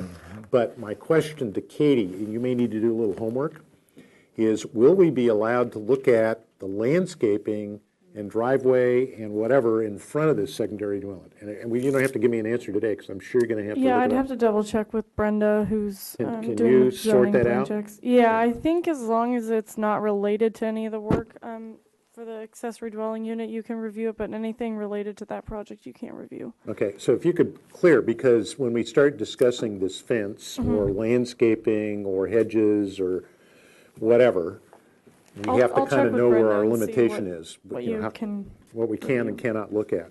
Okay. Because right now there's a fence here that's, I think there's a little sign there that says dog keep out, and there's a gate there. And so are we allowed to look at the gate? Are we allowed to look at the sign? Are we, what are we? It would be my assumption that you'd be able to, because it's Anyway, not, if you could but I'll check on double that, check because with they Brenda. haven't presented anything today, but I'm sure they're going to talk with their client about it, and we'll kind of need to know whether we can make comments or not. Let's see. I think that's it for my questions. Yes. The roof material, is that a standing metal single? Correct. Yeah, that's what we said. Likely like a zinc gray. Yeah. Okay. Other questions? Oh, that's that. Comments? go. That right there is, that there, yeah, okay. That's the other one as well.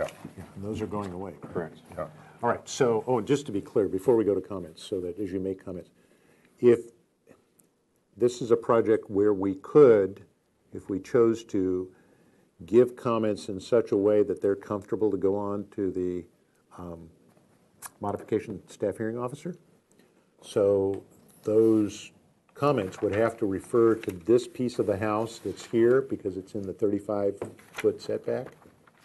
And do you have to get a modification for this too? We're not doing anything within this setback. So you don't have, the mod is not for that, the mod is for this. Correct. Okay. So we'd have to give them comments here to determine whether or not we're comfortable that they should probably go ahead, or do we have other concerns? So just keep that in mind as you make comments. Yeah, Mr. I'll start. I noticed that what I think you're doing is you're bringing in a new kind of style element to the house, kind of a modern contemporary spin to a nondescript real mid-century house. I'm a little, I want to get my colleagues' impact. I don't know if I'm comfortable with the standing metal seam roof due to the context of the neighborhood. I think it should match with the guest house roof. I think they should match. I don't know if I'm comfortable with, I don't know if that's an accurate way of saying it. There's an awkwardness to the design of the house that it doesn't quite flow quite right. This is kind of a strange, I don't know why, it just kind of needs a little more study in terms of flowing as a single unit house. It's kind of choppy. So I think those are my only comments for now. Other comments? Mr. Chair, go ahead, Denise. I actually think that this design approach is really appropriate for that area. That it's pretty appropriate for that area because for me, it's sort of speaking to the vernacular of kind of like a barn ranch house type thing, which I think the Braemar Ranch speaks to. It's a good bounce to me. The standing seam metal roof works with that. Light fixtures would be really important to bring that style in even more, I think. I don't see any problem with the second story per se, It's a nice, when I look at the floor plan, I feel more comfortable with the floor plan than the elevations because I can see where you went with that, with the space. It's a really big improvement on what was there, the way it's laid out, in my opinion. So I see that. I guess I'm also having a little bit of a struggle with the exterior. There's a lot of things going on the south elevation.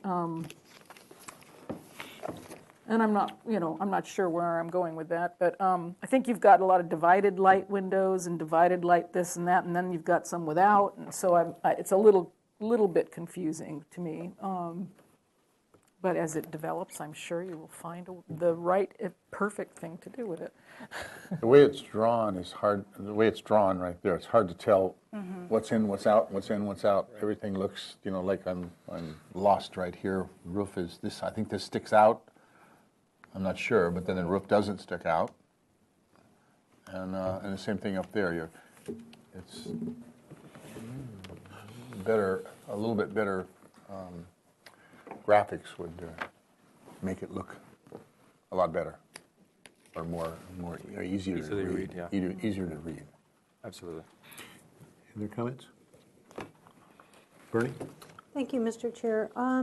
So I'm just looking at this in the neighborhood context, which is a rural neighborhood. There's horse trails. There's a lot of people have stables there, and I'm thinking that the choice of materials is really important, and for me, the too much glass, particularly the garage door, isn't compatible with the character of that neighborhood and could be really easily switched to something more subtle. And the driveway, if they're going to go ahead and do a big project like this, it seems to me that something could be done to enhance the driveway, maybe something with permeable material.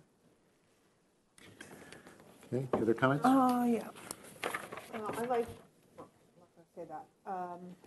I think that the size, bulk, and scale is appropriate. I find that there's too much glass. I think the amount of glass will create a lantern effect, especially because you can see the house from the drive.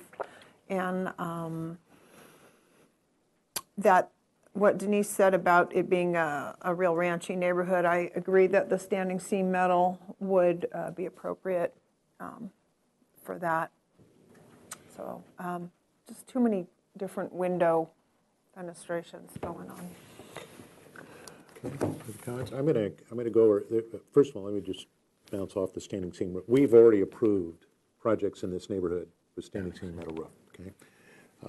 As you recall, we approved a very large project, not on this street, the next street over, the next road over, that's all part of Bramer Ranch, with a very large home that we really struggled with on the FAR, but that had a standing seam roof on part of it.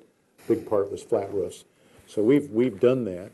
We approved a project right here in this corner, and I think it got project design approval. I don't know that it's got final approval, but it has a standing seam roof, as I recall, on this parcel. It's now for sale. I noticed the sign is up, so maybe they're selling it with approved plans. So I tend to agree that I don't think the standing seam roof is an issue. And Brian, we're going to have a hard time telling to say anything about this unit with that unit. So that's why I'm asking for some guidance from staff about what we're allowed to say or not to say. I am concerned about the condition of the driveway, the front gate, the entrance. I think if your client is going to spend money, and I know, for a lot, not everybody, but for a lot of folks, budget is an issue. But I think you do need to concentrate on this. I think we need some idea of how they're going to treat the landscaping, even if they just concentrate the landscaping here, some notion that this is either going to get cleaned up or changed or whatever, and then certainly if they do need to change some of this fence, we need to know what that looks like. One of the areas I'd love to take, we won't be able to do in our 5-unit tour, is the fence we allowed to be built on this big house over here. If you drive out there today, I think you'd all be aghast at the fence. At least that's my view. I mean, the house is what I thought it was going to be, but we didn't pay attention to the fence. And, we had another project over towards Montecito where we didn't look at the fence, and it turned out to be orange. So I think we got to pay attention. That'll be something to look at. With regards to people's comments about the elevations, yes, this is one of these projects needs a rendering. It kind of helps us more easily read it. I think the area that people that I'm reading that are uncomfortable, I'm uncomfortable with, it doesn't seem to hold together right here. You've got this, and I understand why you're doing this. You're doing this clear story to get the light in and the view and all that great stuff. But the window, the language pattern that you're using, they don't quite all agree. And I think maybe a couple other people saw the same thing. They don't quite all look like they're in the same book. So that's an issue. I think the composition here needs some help. I think this part of the composition needs some help, but I think that one really needs some help because it kind of doesn't, there's some switching back and forth of the rhythm of the architecture, and it's not there for you yet. Maybe it'll read better once you get it rendered, but I think the general approach is okay. I think I could live with I think the standing seam roof is appropriate by all the comments already made. I think the general approach is okay, but it's just not gelled yet. One of the things I will be interested in is just kind of understanding, because I did not, again, I don't walk on people's private property, so I didn't walk up the driveway. So I want to know, are the windows on that house, can they see here? We're not guaranteeing people's views, but we kind of are always concerned about privacy issues. And because you're putting a second floor up here, what can they see, what they can't see, so some detailed photographs of that area would be very helpful. With relationship to this element that's in the setback, and I think if I read this drawing, that 35 setback is kind of way over in here somewhere. So I'm not certain, I'm not comfortable yet that, at least in my view, we should have you run off to the staff hearing officer because I'm not sure this is fully resolved yet architecturally.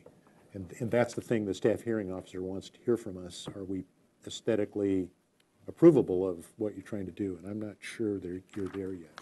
I'm just not comfortable with how all this is coming together. So I'm going to be a little reluctant to support a motion that sends you in that direction. Oh. I think I want to see some stuff come back. And one more comment, Mr. Yeah. Chair. One thing I see is it might help you in your design schedule is the conflict between horizontal and vertical. It's not consistent. It's like in the original elevations, I'm not saying this is great architecture, but it's a very horizontal oriented kind of look to it. Even the windows jive with the ceiling, but now you've got vertical, horizontal, and it just kind of... And you know what's causing that? This is all hip roof. Right? Yeah, it's hip, Okay? that's a gable. This is all hip, and all of a sudden we have gables on the second floor. Yeah. And I think introduction of these gables, at least the way they're rendered right now, I think that's what I'm reading you're all uncomfortable about. And I'm not saying they have to be hips, it's just it doesn't read right yet. And sometimes when one does a gable element on top of a hip element, they need to be brought down in scale.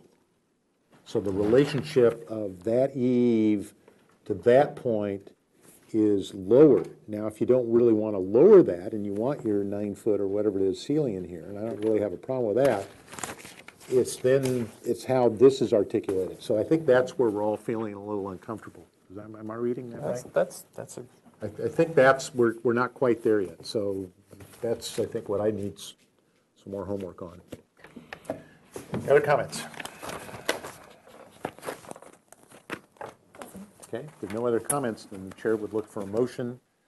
You could either say they're ready to go to the staff hearing officer with comments or without, or you can say, no, we're not ready for that yet. Come back to us and show us some more stuff. I'll make a motion. I'd like to move to continue the project for 2 weeks with the following comments. The board would like to see a little more development and preferably a rendering of the elevations.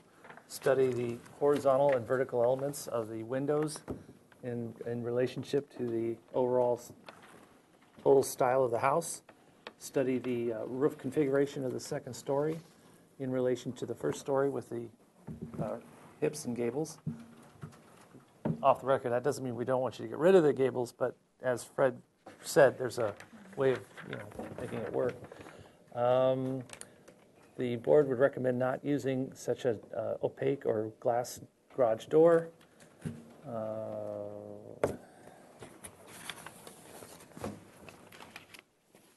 I think that's my motion. Okay, is there a second to that motion? I second it. Okay. Lisa, do you have comments? Comment, would the maker of the motion like to add something about development of landscaping at the front entry? Yeah, Driveway. yes, and the Right. driveway and the fence, make sure it's not orange.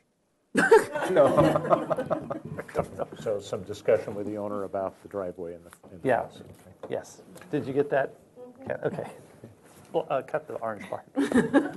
Okay, any further comments to the motion? Questions? Everyone comfortable? Okay, hearing no further comments, the chair will call for a vote. All in favor signify by saying aye. Aye. Opposed, abstentions, so carried. So we'll see you back here. Okay, thank you.